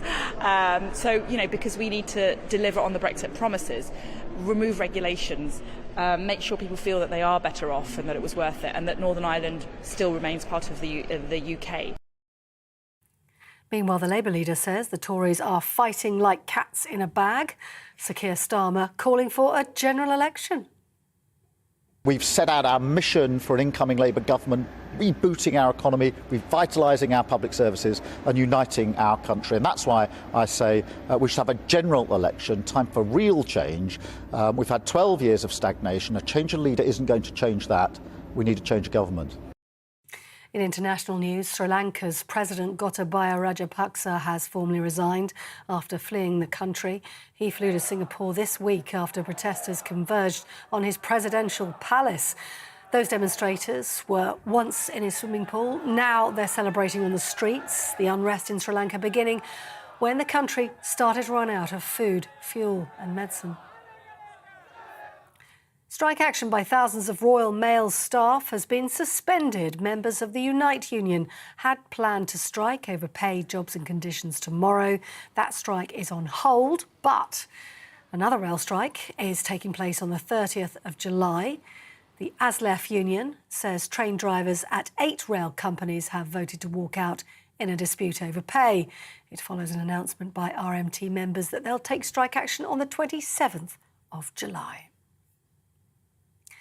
A new study says the loss of the male sex chromosome as men age can lead to deadly heart failure. University researchers in the US state of Virginia say the loss of the Y chromosome causes the heart muscle to scar. They say it could help explain why men don't live as long as women. On TV, online and on your radio via DAB+, you're with GB News. Now it's back to Patrick Christis.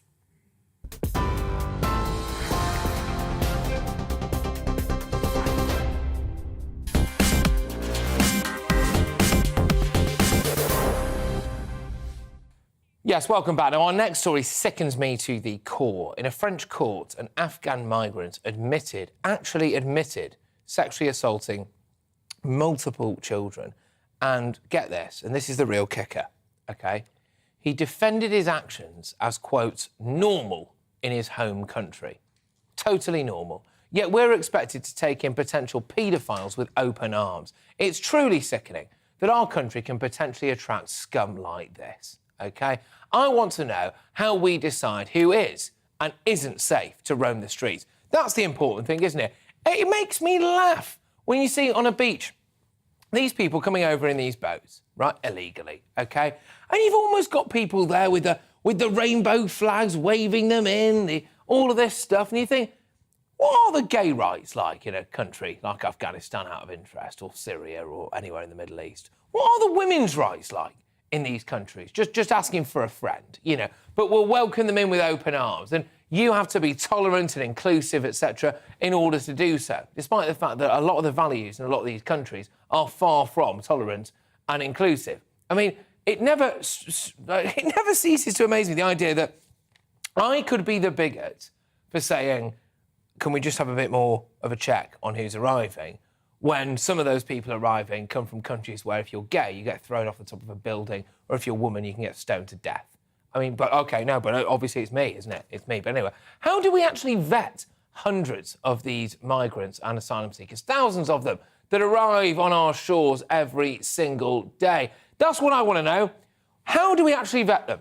So let's talk ourselves through it. When you arrive in a boat and you land on the beaches of Dover or wherever, what's the actual procedure? What actually happens? What kind of questions are you asked? Well, joining me now is former Border Force Security and Management Advisor Henry Bolton, OBE. Henry, thank you very much. Good to see you. You're looking very well. So, thank you. How do we make sure that the people arriving in this country are not a threat? Well, Patrick, it's very, very difficult. first of all, let's talk about the challenges to doing it rather than just the process. Okay. First of all, around 75% of the people who land on the shores of the south coast here, having crossed in small boats, do not have any form of documentation whatsoever. That's the first problem. We don't know who they are. We've only got their word for it. And only very rarely do we have such contacts with the home authorities, wherever they claim to have come from, to be able to check. So, they could be telling us that they are Fred Bloggs from Iraq, and they're actually Joe Smith from Turkey. We really, really don't know. No. So that's problem number one. What happens is, first of all, when they arrive, they're registered. Obviously, they're recorded, their arrival is recorded, and then they go through a number of immigration sort of stages, if you like. If they're claiming asylum, then they are going to be interviewed. And really, this is the crux of the vetting. That interview will contain sort of basic questions such as what's your name, your date of birth, where have you come from, and so on. Just trying to establish a picture. There is very rarely a way that we can confirm any of that, as I've just said. There is a certain amount of screening that might be done through biometrics, and I'll give you an example. British and American forces in Afghanistan took biometric data of every single prisoner that was taken, sort of Taliban person or somebody who was supporting the Taliban who was arrested by coalition forces. Now, we have that information on a database, and we can check biometric data that we take from people who've crossed the channel against that. And indeed, as a result, partly of that sort of approach, MI6 last year identified 2 people who'd landed in the UK across the channel who were on international terrorism watch lists. That's not the point that you addressed just now, which was the criminality and the sort of, if you like, the cultural differences in terms of behaviour. Well, it's a big thing. But that's roughly the procedure anyway. The only other checks are in terms of documentation. Final point to say there, Patrick, is actually, although the law says the onus is on the asylum seeker to prove and provide evidence that they are. Well, it's clearly not, is it? Say they are. It's clearly not, Henry. Sorry to interrupt. That might be what they say and what the thing is. But, I mean, it's clearly not, because we're not sending anyone anywhere. The onus clearly is on us to try to prove that they're not who they are, as opposed to the other way around. That in practical reality. But can I just say, you touched on a couple of things there, which I thought were really kind of pertinent. OK, so you've got the notion of basic security in terms of, do we know that this person was a member of the Taliban or Al-Qaeda or ISIS or whatever? But you've also got the cultural differences. Now, I would not go to... there's things about the Afghani culture that I would like to change, of course. I'm sure if I was a woman especially, or indeed a gay man, I imagine I would want to change them rather quickly. However, I would not go to Afghanistan and expect them to change around me, right? Fair enough. But the fact is, there's a lot in this, isn't there? Because if people do come from countries where they are, how do we say, maybe a bit backward when it comes to their views on women's rights, or their cultural norms when it comes to members of the LGBT community or, well, children, frankly, right? Then that's a problem, isn't it? I think, Patrick, it is. And I think you're aware that I spent 27 months in Northern Helmand. And those people who were out there with me, or before or after, they know very well that, indeed, for example, in the rural areas, it is quite common practice for the more senior people in the community to have Afghan T-boys who are sort of 10, 11, 12 years old to keep them warm at night. That is normal, quite standard practice.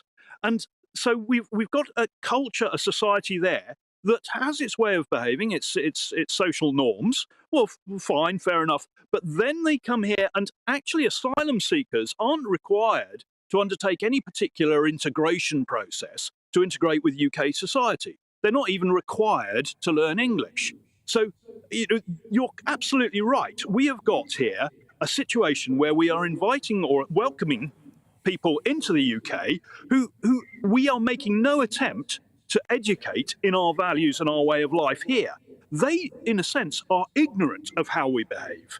And there's no excuse for that on behalf of the British authorities. I believe that places British people at risk. Now, the vast majority of asylum seekers probably are absolutely fine and want to integrate. But there are a small number who absolutely pose that sort of a risk because of their ignorance and because of the way that they have been, if you like, couched in their own society. I'm not saying it's wrong. I'm not making a judgment on that. I'm just saying that they don't actually understand our way of life, and there can be a clash and a confrontation over such things as paedophilia, as gay rights, women's rights, and so on. We've spent a long time in this country, Patrick, building up these rights and freedoms and that have actually taken a lot of hard work, a lot of sacrifice, and I think that we're undermining those well-established values in society by bringing people into the UK who simply don't share them. We are, and we're told, Henry, that well, I'm going to have to let you get going now, mate, but we're told that we're the bigots here, you know, that we're the ones who have got some kind of, you know, warped ideology or this, that and the other. Well, the absolute nuttery of people who are campaigning, avid campaigners for things like pride marches, avid campaigners for things like positive discrimination, avid campaigners for women's rights and this, that and the other, they're the ones there welcoming people in who, as far as I can tell, a lot of them do not share any of those values, frankly. But, Henry, thank you very, very much. That's Henry Bolton there, of course. Henry Bolton there, OBE, no less, of course, former Border Force Security and Management Advisor, former leader of UKIP as well. But there we go. Now, more than 500 women, we're moving on, more than 500 women are suing Uber in a San Francisco court, saying that they were sexually assaulted by the company's drivers. And I saw this story and I read it with some interest because I've often thought this. I get black cabs a lot, I get Ubers a lot, I think, you know, plenty of people do. But I've always wondered, how safe is an Uber? Because just because you get on your phone, you appear to have a picture of the driver and what is allegedly their name anyway, and a 5-star rating and this, that and the other.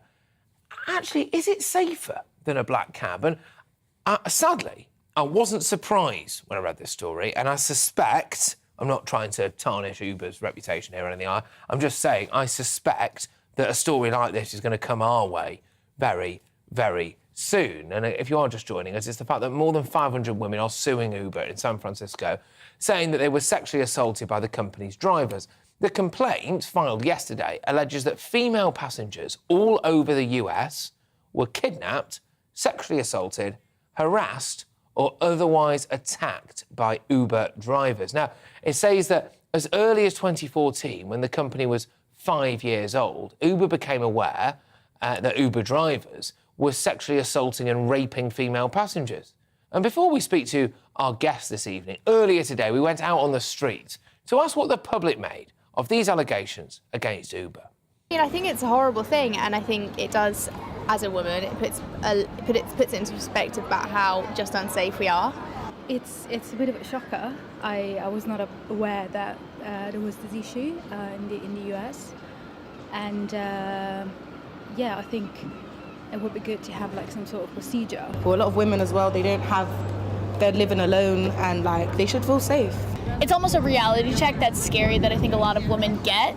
And it's scary because I think you get comfortable with something and you feel good about it, and then you hear things like this and you're like, oh, I actually have to be a lot more careful again. You don't really know if it's safe. It's not always guaranteed that you will get somewhere safely, so it's always important to have a friend. So. Definitely. I've heard about situations like this in scenarios where they have not taken allegations seriously.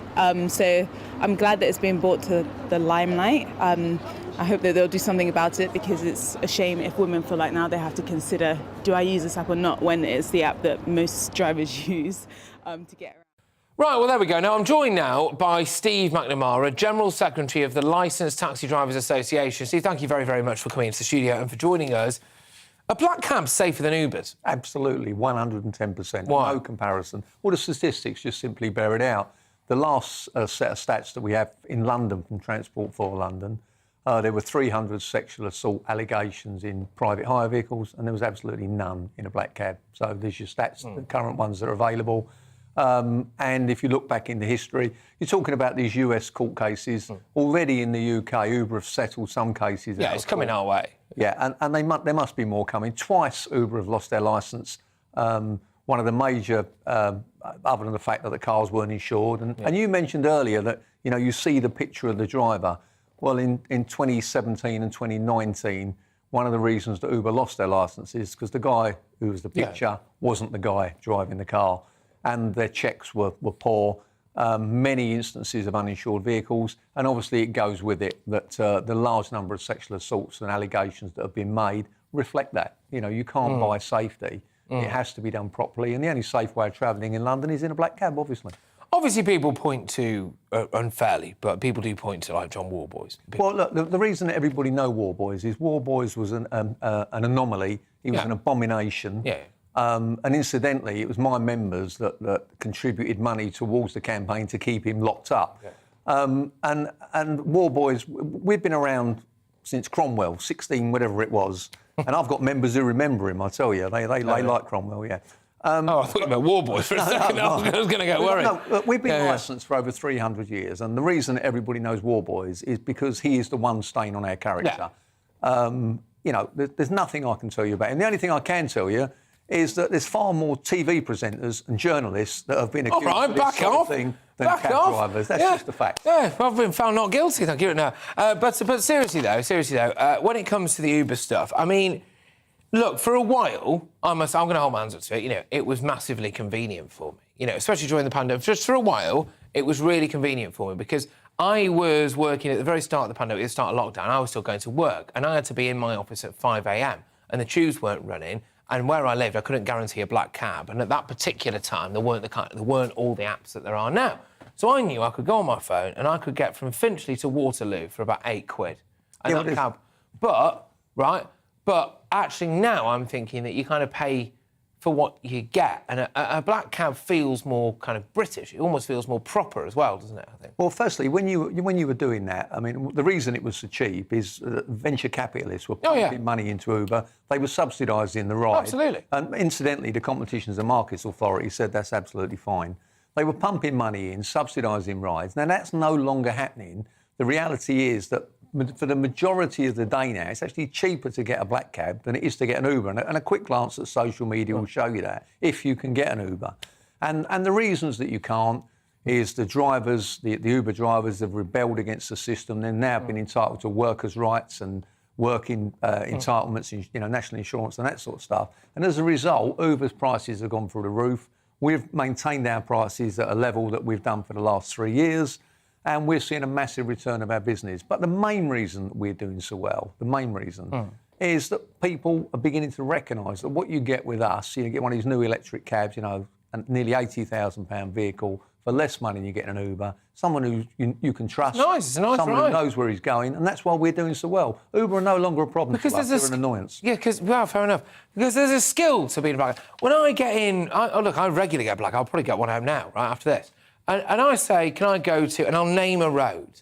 Or if I want to come here. I mean, so this is North Wharf Road, right, in Paddington. It's not certainly nowhere near the most famous road in London. It's a bit of a side street, actually. Every single black cab I get into, they know it off the top of their head. They don't put it in their Google Maps or whatever. They bring me in. There's a real skill to being a black cab driver, isn't there? Yeah, look, we have to, as you know, we have to learn the knowledge. But it's not just about the knowledge and learning every street. By doing the knowledge, it makes it an industry that you join and want to be part of. It's not a transient occupation. Many private hire drivers, Uber drivers, it's transient. They do it until they can do something else. It's not... Well, it's almost not a job, isn't it? It's, have you got a driving licence? Yes. Do you own a Prius? Yes. Can you work Google Maps? Yes. And that's basically it. Unfortunately, that's you've just pretty much summed it up. That's what happens, and that's why it's not safe to get in one and why it's much safer to get in a black cab. You just nailed it. You absolutely nailed it. I don't know your personal circumstances. We've only got about a minute left, by the way. I don't know your personal circumstances. Have you got kids or anything? Yeah, I have, yeah. Yeah. Would you ever let your daughter get in an Uber? If you've got a daughter? Yeah, no, I've got a daughter, and she was pilloried 2 or 3 years ago. She works in the city. Her mates were getting an Uber, and she obviously wouldn't get in an Uber. So she absolutely refused. I wouldn't talk to her if she did. Well, why not? Well, why not? Come on, let's talk about it. From the time she was born, she'd been riding around in the back of a cab. There's no way she was going to get in an Uber. But more worryingly, there were people, her friends, her colleagues, who thought it was safe. And many of them now, she tells me, and I hear anecdotally all the time, have recognised the danger in doing that. It's no longer cheap. Why take the risk? Fair enough. I mean, I think it's a really interesting conversation to have. Let us know as well, by the way, how you feel about the old Uber situation. Do you think they're going to go pop? Certainly not as cheap as it used to be. And just to fill you in as well, I think something that's coming our way, that was Steve McNamara, by the way. Thank you very much, Steve. Of course, General Secretary of the Licensed Taxi Drivers Association. But if it's coming our way, this, ladies and gents, I'm sorry, but it is. OK, this idea now that something like 500 women in the US, I mean, and the rest, by the way, are pressing charges for being sexually assaulted by Uber drivers, allegedly, of course. I mean, I've got mates here who things have happened to in the back of an Uber, right? And it's not as safe as you think it is. Just because you can see the person's picture and the person, it might not be them. Do you ever really look that closely at the picture to begin with? Are you ever absolutely 100% certain that person driving that car? Can you be convinced that he's actually got a licence or indeed insurance? But there we go. Well, look, OK, we're going to move on from that right now.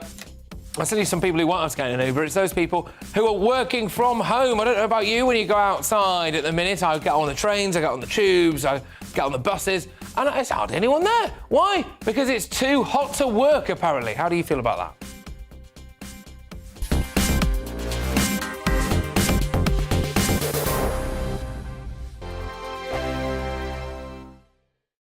We are GB News. We're right across this great nation. On TV. On radio. On digital. Absolutely everywhere. We don't talk down to you. We embrace all voices with honest and civilised conversation. We are not part of the establishment. We're one of you. And we're only getting started. Join us on GB News, The People's Channel. Britain's news channel.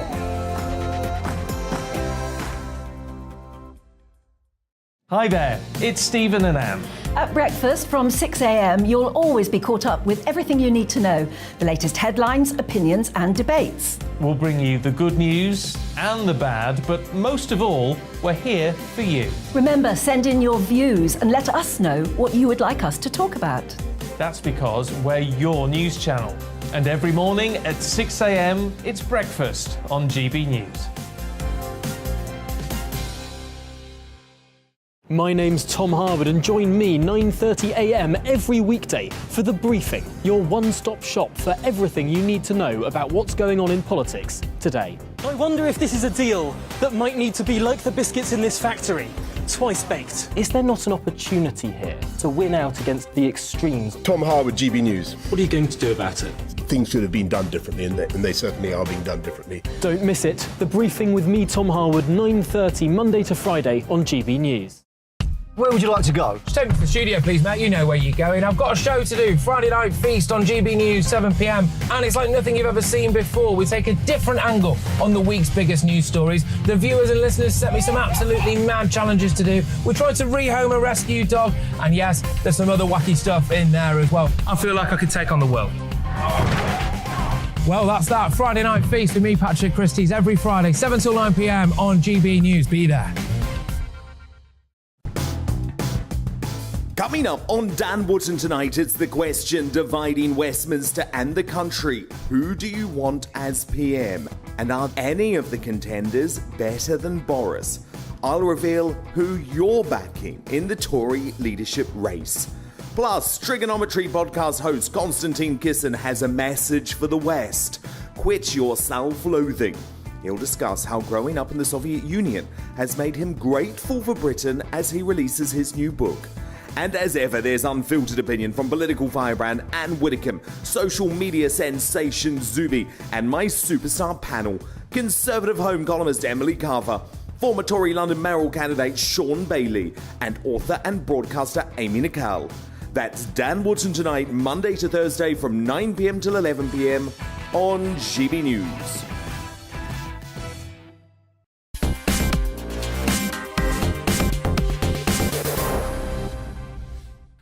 Yes, OK, welcome back, everybody. Now, with this hot weather set to last until early next week, many people would much rather be working from home than travelling into the offices, sweating in the heat. Gosh, I've got sick of bingo wings pressed up against the perspex on the tube. I mean, that should be illegal in Patrick Christie's Britain, but then again, so would a lot of things.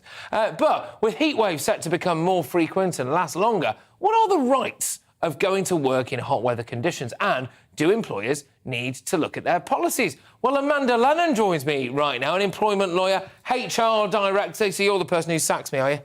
Maybe. Yeah, it's been a long time coming, don't worry. But so can you refuse to go to work if it's too hot? Well, there's no legal right to say, I don't want to come to work because it's too hot, but the Health and Safety Executive sets rules for employers, so they have to provide reasonable working conditions. There's no upper limit in terms of temperature, though, because some industries involve working with hot temperatures in like factory a environments. glass blower or something. Yeah, exactly. Yeah. So whilst you don't have the right to say it's too hot, clearly employers are going to have to provide fans if you work in an office, water, sunscreen if you work outside, for example, on a building site. To make things as comfortable as possible for you. But I mean, it cracks me up. I mean, we were having a quick chat before you came live on air about we're basically in an office block essentially here, right? And we're kind of in the lower floor of that. Upstairs right now, there's at least 4 floors. I've been working here for the best part of a year. I have never seen anyone in the office just above us, right? They threw the world's least well-attended Pride event where they just put some rainbow flags out, no one turned up, right? I have never seen anyone. So actually, working from home now is clearly just a thing, isn't it? And are you allowed to... Can I now say... Well, I don't want to, but can I now say, look, I need to do this show from home? Well, so the first point is what's in your employment contract. I've never read it. COVID has blown a lot of these things out of the water. So what's in your employment contract, that's your base location. So if you're office-based and you haven't made any alternative arrangements, that's where you're supposed to go. Okay. And in fact, I've been working with colleagues this week who'd much rather be in the office because it's beautifully air-conditioned than sweltering at home where it's not set up for those temperatures. But most employers will operate some sort of hybrid working policy now, and COVID has really helped drive that to the fore. So you can expect most decent employers will be flexible and allow you to work from home if the office environment is not conducive to that because of the temperature. So what we've summed up so far is there's no fixed temperature where it's too hot to work because of obvious reasons, right? So we don't have that. If it's in your contract that your job is office-based, you have to stick to that, essentially, do you? And basically, you can't just demand to work from home. It's essentially just whether or not your employer's quite nice about it. Yeah, really. Essentially. Right. Are you seeing a lot of people kicking up a fuss about this now? Because I do wonder whether or not kind of...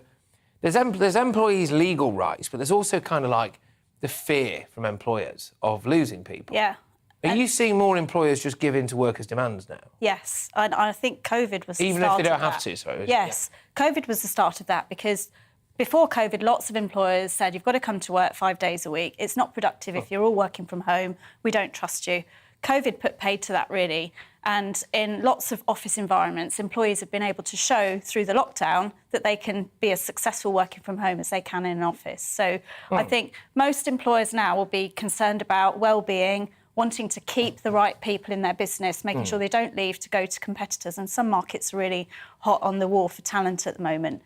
So they've got to be flexible and they've got to listen to what their employees want. You mentioned the word talent. I'd know nothing about that, but I'm just asking for a friend here. Is it difficult to get sacked? Depends what you do. Right.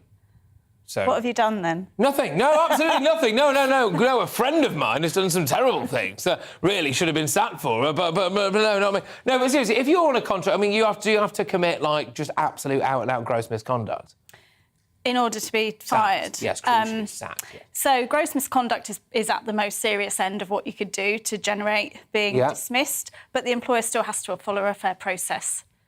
So, so it depends on each. So what you're saying to me is deny, and hope that they don't have the proof. Good stuff.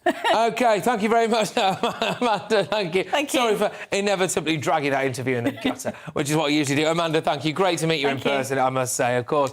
Amanda Lennon there, of course, an employment lawyer and HR director. I imagine I'll be giving you a call quite shortly, actually. But thank you very, very much. Right, OK, there's loads to get stuck into here. The Tory leadership contest is slimming down now, OK? It's just 5 people left in the race. We've got Suella Braverman, of course, has been eliminated after failing to get those 30, that crucial number 30, backers in the latest round of voting. You can see on your screen now, if you're listening on radio, I'll talk you through it. It leaves Rishi Sunak, Penny Mordaunt, Liz Truss, Kemi Badenoch and, of course, Tom Tugendhat vying to replace Boris Johnson. So they're the 5, OK? That's your 5 a day, as it were. Now, what I want to know, OK, is whether or not Brexit is in danger during this contest, i.e., you know, if we get someone who's not a Brexiteer, really, or what are their views? Are they going to drag us back into Europe? Are they going to gently nurse us back towards Europe? Or are they going to be true blue Brexiteers? That's what I want to know. Well, I'm joined now by political analyst, easy for me to say, William Kajani. How are you, mate? You OK? Very well, thank you. Thanks for having me on. No, thank you. No, you've brought props. Yes. What's going on here? Talk us through it. Okie doke. So, just to explain, on the left, these are the votes they received in the second ballot today. Here are the odds, and these are the contenders. We're down to 5 now, as you explained earlier, and we're still a short price on Penny Mordaunt. But it's interesting you talk about Brexit being the big issue because, of course, Suella Braverman backed Liz Truss, and we think that about half her votes, possibly, including, I think, that of Steve Baker, will go to Liz Truss. And now you've got the Truss-Badenoch fight to get Penny Mordaunt out of the last 2. I mean, this is gripping. So I must say, I'm very glad that you've done this, actually. So the odds on... So let's start from the bottom and work our way up. Yeah. Now, Tom Tugendhat, right, OK, I must say, I find him a very good orator. OK, he is a very good orator, just as a matter of fact. I've interviewed him a few times. He seems like a pretty sound guy, right? And he seems of an age where maybe he's had enough political experience. As far as I'm aware, never actually held a ministerial position. That could be an issue. But Tom Tugendhat, you've got there at 200 to 1. Yes, indeed. So the reason he's such a big price is basically because of his disappointing performance today. He lost votes. He would have expected, I think... Why was that? Go on, what happened there? I genuinely am not really sure. I thought he'd pick up a few of Hunt's votes. I thought he'd pick up a few of Zahawi's votes. But at the end of the day, he's a one-nation Tory in a race which is dominated, really, by those who are, I think, further right than him. And as you say, Brexit being a big issue, I do think MPs have their doubts about his position on that. Yeah, absolutely. Well, let's go back to the top now. So you've got Penny Mordaunt. Now, I don't claim to be great with odds, ladies and gentlemen, by the way. In fact, I'm not great with numbers. Full stop. That's why my career as an accountant ended in prison. But Penny Mordaunt there, you've got at the top 8 to 11. What does that really mean? OK, so these are fractional odds, and simplest way to put it is if you put £11 on and Mordaunt wins, you'd get 8 in profit and your stake back. So roughly she's over a 50% chance, but that's as it stands, and these things change all the time. You know, just a week ago, you could have gotten easily double figures about some of these contenders, and none of them would have been as short as Mordaunt is now. So you raised something earlier that I'd like to delve into. So this kind of Truss-Badenoch issue, I suppose, you know, contendership or whatever. Yeah. How could that have an impact on Penny Mordaunt? Put simply, it could potentially push her out of the final 2. Now, this is making the working assumption that Rishi Sunak has one foot in. It's definitely in, Yeah, and I think it's very difficult to see him losing any support. In fact, actually, Rob Buckland has backed him just now. So, right, OK. You know, he's got loads of support. I imagine he'd make the final 2, so only 1 spot left. Now, if Badenoch is knocked out and all of her supporters go to Truss, it makes it difficult for Mordaunt unless she picks, you know, all of Tugendhat's and then some others. You know, it narrows it down. So we are seeing money for Truss based on that, and she has got a lot of, I'd say, prominent Brexiteers supporting her, you know. So this is fascinating stuff. Yeah. It's interesting because I keep banging on about this. I don't know what our viewers and listeners at home think, but look, I'm from the north of England, and to me, the north is a very important place, right? And I'm convinced that Rishi Sunak does not go down particularly well in the north. I just think and maybe that's a bit unfair, right? I think because he's got all the attributes to go down well. I just think a lot of people don't like the idea of a very, very rich man, you know, which is nuts because obviously they're all quite successful. But, you know, I just don't think he goes down. Your working man's club in Bury, right? I don't think Rishi Sunak cleans up in that. But if Sunak does get through to the final 2, which I'm sure he will, right, and Mordaunt is not in that final 2 because she's supposed to be tipped to have the vast majority of the grassroots support, presumably his odds get even shorter, do they? Because is Penny Mordaunt the only woman who could stop, or the only person who could stop Sunak, do you think? It depends on where you look in the polling. So Rishi Sunak has led to opinion polls earlier in this week. They were weighted polls, as best as opinion could do, but there are also surveys from Conservative Home and there was polling from YouGov. And that gave Mordaunt a big advantage, and it also had Truss beating Sunak in head-to-heads. And here's the conundrum for Rishi Sunak backers. He's doing great with MPs. You'd think he'd be sure He's got to win you an election. Yeah, you might well think that, but here's the thing. Would you make him favourite to win a runoff with the membership? All of the head-to-heads don't really make him that great a bet. But again, it's a long old leadership race. It's not just a wham-bam thank you man matter. They're going to go up and down the country in hustings. So how will Sunak perform over the weekend, I think, will have a big effect.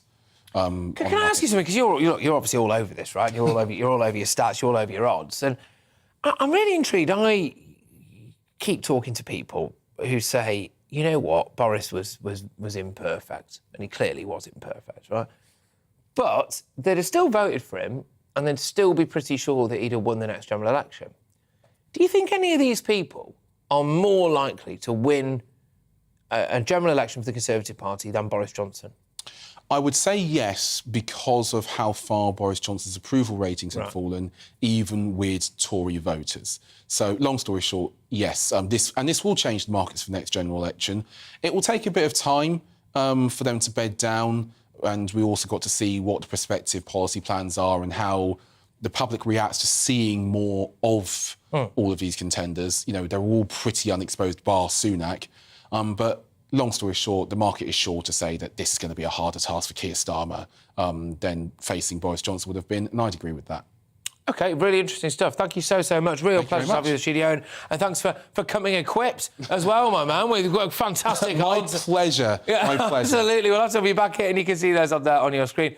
William, thank you very, very much. William Kajani there. Can I just ask, have I pronounced your surname correctly? You've done a good job of it. I think yes, you have. Go on, don't worry. Go on, say it properly. Kajani. There you go. All right, thank you very much. I apologise, my good man. I should have asked when you walked. No worries at all. There we go. All right, William, thank you very much. There we are. All right. Now, OK, we're going to be talking about something a little bit different. How good was that, by the way? Fantastic stuff. We're going to be talking about something a little bit different now, and it's about women's football, which is something that doesn't normally get much of an airing here on GB News, of course, but it's really fascinating what's going on at the minute. They want to kind of kit change to deal with periods and things like that. There's a lot happening in women's football at the minute, and we're going to go to it very, very shortly. Don't you, David?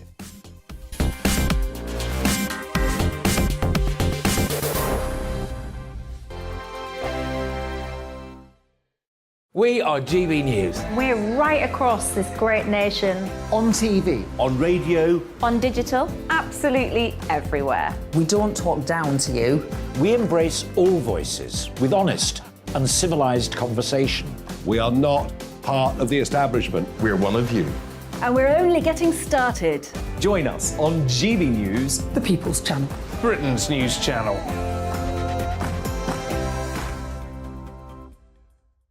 Hi there, it's Stephen and Anne. At breakfast from 6 a.m, you'll always be caught up with everything you need to know, the latest headlines, opinions and debates. We'll bring you the good news and the bad, but most of all, we're here for you. Remember, send in your views and let us know what you would like us to talk about. That's because we're your news channel. And every morning at 6 a.m, it's breakfast on GB News. My name's Tom Harwood, and join me 9:30 a.m. every weekday for The Briefing, your one-stop shop for everything you need to know about what's going on in politics today. I wonder if this is a deal that might need to be like the biscuits in this factory, twice baked. Is there not an opportunity here to win out against the extremes? Tom Harwood, GB News. What are you going to do about it? Things should have been done differently, and they certainly are being done differently. Don't miss it. The Briefing with me, Tom Harwood, 9:30 Monday to Friday on GB News. Where would you like to go? Just take me to the studio, please, mate. You know where you're going. I've got a show to do. Friday Night Feast on GB News, 7 p.m. And it's like nothing you've ever seen before. We take a different angle on the week's biggest news stories. The viewers and listeners set me some absolutely mad challenges to do. We tried to rehome a rescue dog. And yes, there's some other wacky stuff in there as well. I feel like I could take on the world. Well, that's that. Friday Night Feast with me, Patrick Christie's, every Friday, 7 till 9 p.m. on GB News. Be there.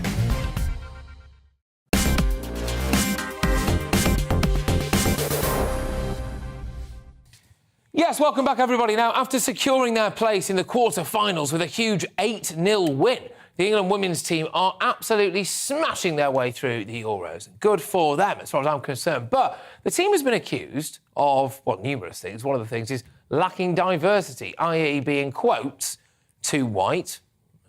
And the tournament as well faced another blow as it was announced that rail strikes across the country will be taking place on the 27th of July, the day of the semi-finals. Former Sports Minister Tracy Crouch took to Twitter to highlight the impact of this. She said, "I rarely come on here to burn my bra, but I would wager that this wouldn't have happened during the major men's football tour." I think she's probably right about this, actually. Especially if it affected a likely England game.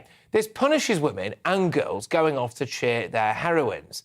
Slow hand clap for the men. And, I mean, anyone who's ever watched this show, or me at all, would know I'm not exactly some kind of bleeding heart feminist, but I think she's absolutely spot on, right? It wouldn't have happened. This would not have happened during the semi-final. And if it had happened, by the way, people would be on the streets dragging rail workers to work so that they could make sure they got to the game, right? Anyway, in recent weeks, players have also called for changes to their kit as well, which features white shorts. So, despite the men's kit last year having navy shorts, so to make the women feel more comfortable, especially obviously if they're playing on their period, etc., which is, you know, fair enough, I suppose. The FA refused to make amendments, but said that they would take the comments into consideration, which means they'll do naff all about it, right? But with me to talk about this now and how the Lionesses are doing and the issues that they're facing in football, is presenter Emma Conybeare. Thank you very, very much. Hi. Great to have you on the show. Yeah. So there's a lot to get stuck into here. Yeah. First thing, let's deal with them in order.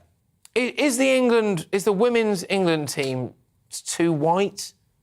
Is there a lack of diversity? Is it? I mean, I think when it comes down to players, it's done on skill. You know, it's not done on the colour of your skin at the end of the day. You know, you're part of the team because you're selected, because you're best in the country. That's it. Yeah, and they're even training every day. And the way that stats are done these days and the sheer level of technology involved in football as well. Yeah.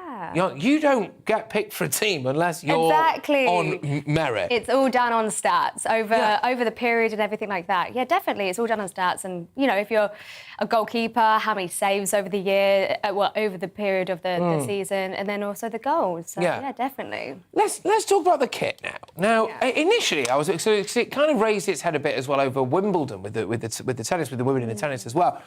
And it was one of those things I, as a man, had never thought about, right? Classic. I'd never thought about it. But actually, when I was confronted by it, I thought, that's really obvious. Like, that could be an issue. I'm amazed it's not come up before. Now, I'm a bit of a traditionalist. I don't like seeing things change for the sake of it. But do the women's footballers' shorts need to not be white? Look, at the end of the day, if they've raised an issue that they feel uncomfortable wearing white shorts, then I think people need to listen to that. I mean, let's just put it into context, right?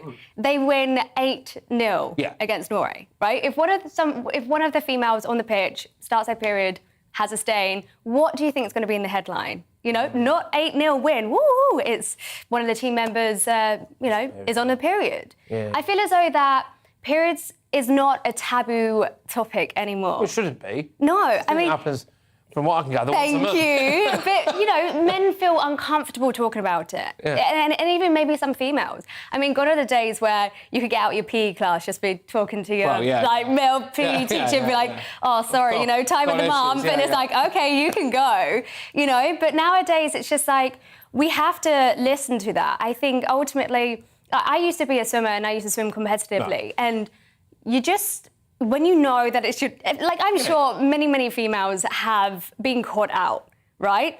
Absolutely. And it's the worst embarrassment ever. When I was swimming, you know, you're always self-conscious of the time and you're not actually focusing on what you need to focus on.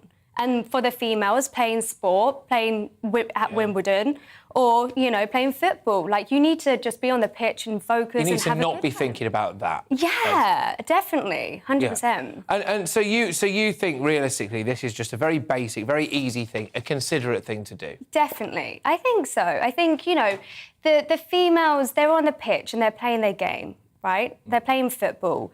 And they've got thousands of people watching them and cheering them on. They don't need the pressure of all of the embarrassment. And that's what it's down to at the end of the day. Well, it's interesting that you say that, the embarrassment. I can understand why it would seem embarrassing. I've got to be honest with you. For me, if I saw that, I actually... I wouldn't... There's no stigma attached to it for me. It's a thing. Now, I'm not necessarily everybody, right? I'm not just saying this because I'm on telly. I just couldn't care less, really, right, about, that kind of stuff.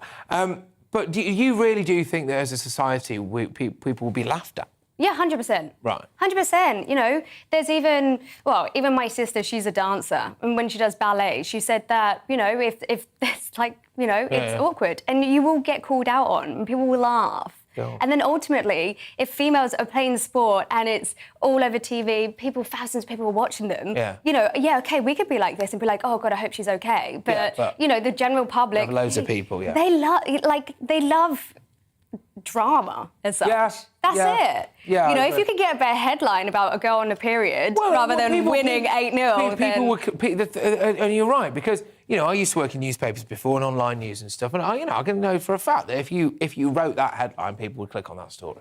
This is clickbait. It's quite grim, that, isn't it? Yeah, I know. I mean, I don't even want to think about it, but you could just imagine the sort of headlines that would come with it, right? Yeah. Let's not. Yeah. But talk about the other thing now in relation to the sport, which is that a rail strike is supposedly scheduled.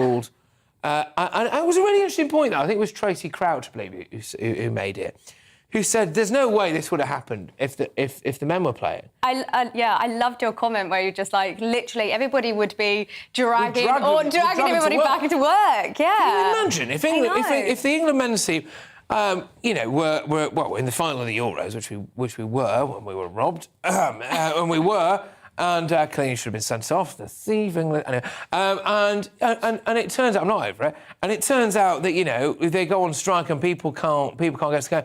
I'd be knocking on the door. I'd find the address of a tube driver. I'd knock on his door and I'd physically drag him into the tube in order for me to get to the game. But that's not going to happen here, is it? I mean, we had the tube strikes, a couple of weeks ago, and it completely disrupted the whole of the UK. It was terrible. And I completely agree with the tweet, because ultimately, female football don't get enough publicity as it is, right? Now they're doing well. This could be the year they could actually be bringing it home. Sorry, I know. That's all right. But they could I'm just happy if something comes home.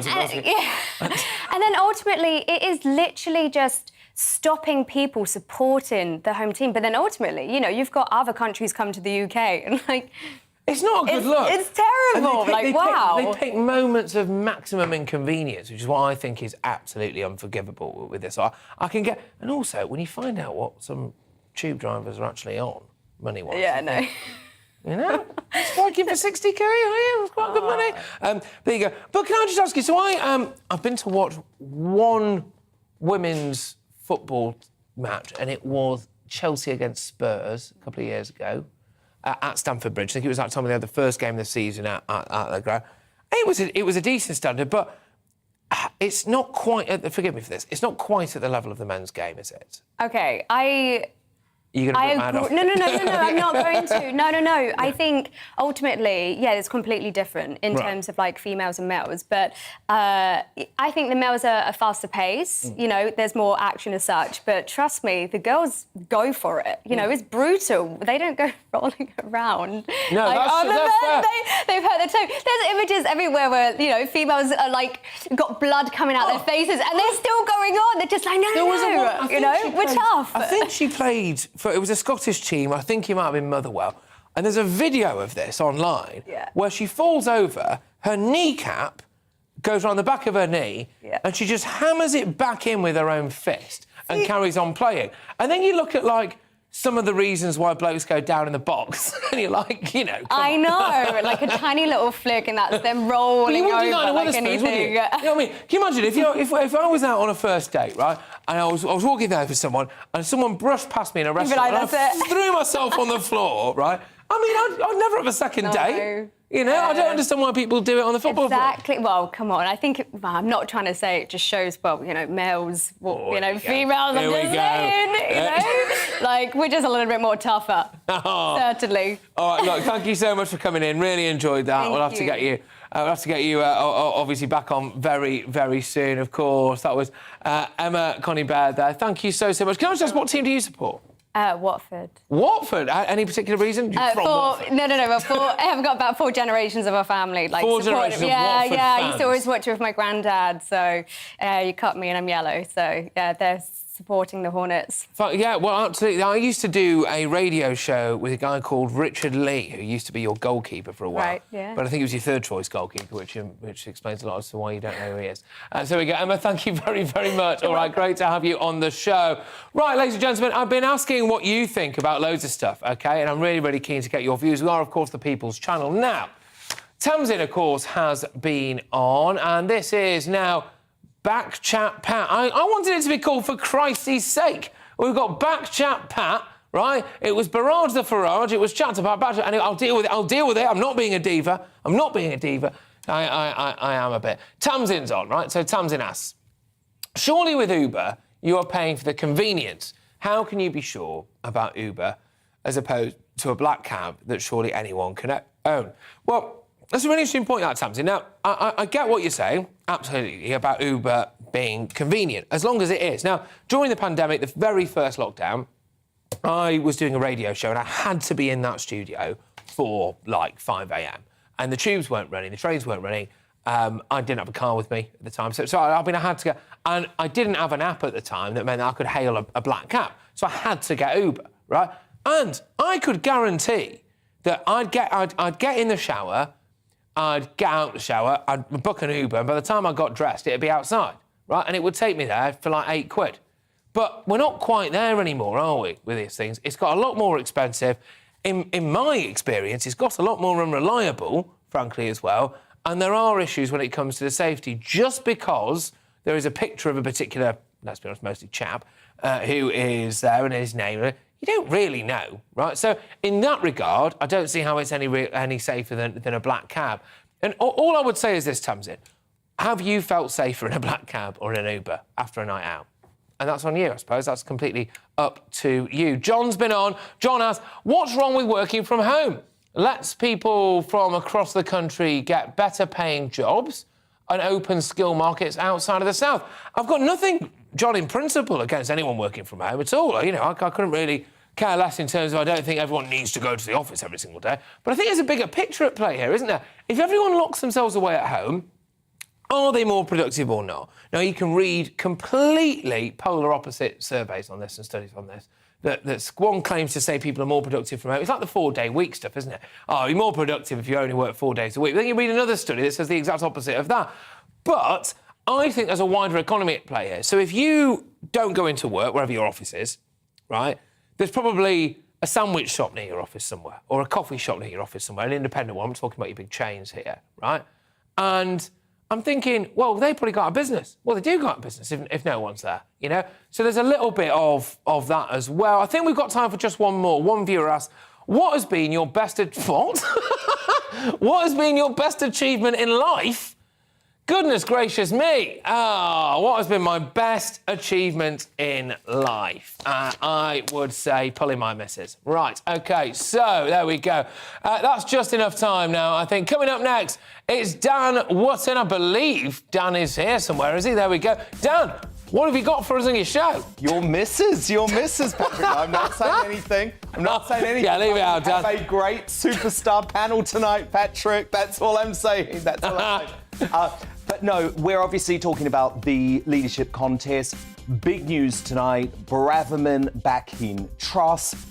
But is the time now that Badenoch has to get behind her too to give the Tory right a real opportunity to take on Fishy Rishi and Katie Mordaunt, who lots of folk are saying is very woke, Patrick. So we've got Anne Widdecombe on that, we've got Trevor Kavanagh on that. It's going to be a really big political show, of course. But you've done great for these 2 hours, Patrick. Dan, you're going to absolutely smash it, mate. Absolutely knock it out of the park, as always, Dan Wotton. Don't you dare miss it, ladies and gentlemen. Hey, look, thank you very much. This has been my last day now, as far as I'm aware anyway, covering for Nigel Farage, the big man himself. I'm sure you're all wishing Nigel was back. But can I just say very politely, ladies and gentlemen, thank you for everyone who's tuned in, giving me your support. It's been an absolute honour and a privilege to do this show. I've loved every single second of it. And, of course, I'll see you again tomorrow for To The Point, 10 till 12, followed by Friday Night Feast. Yes, it's going to be wild, 7 till 9 p.m. Mwah, see you in a bit.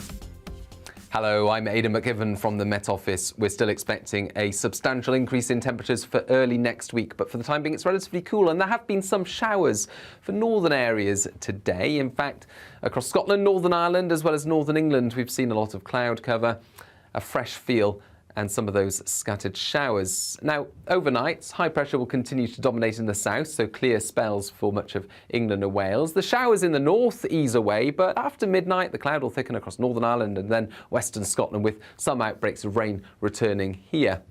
Otherwise, it's a relatively mild night, but certainly not oppressive. We're looking at lows of 11 to 13 Celsius generally up and down the UK.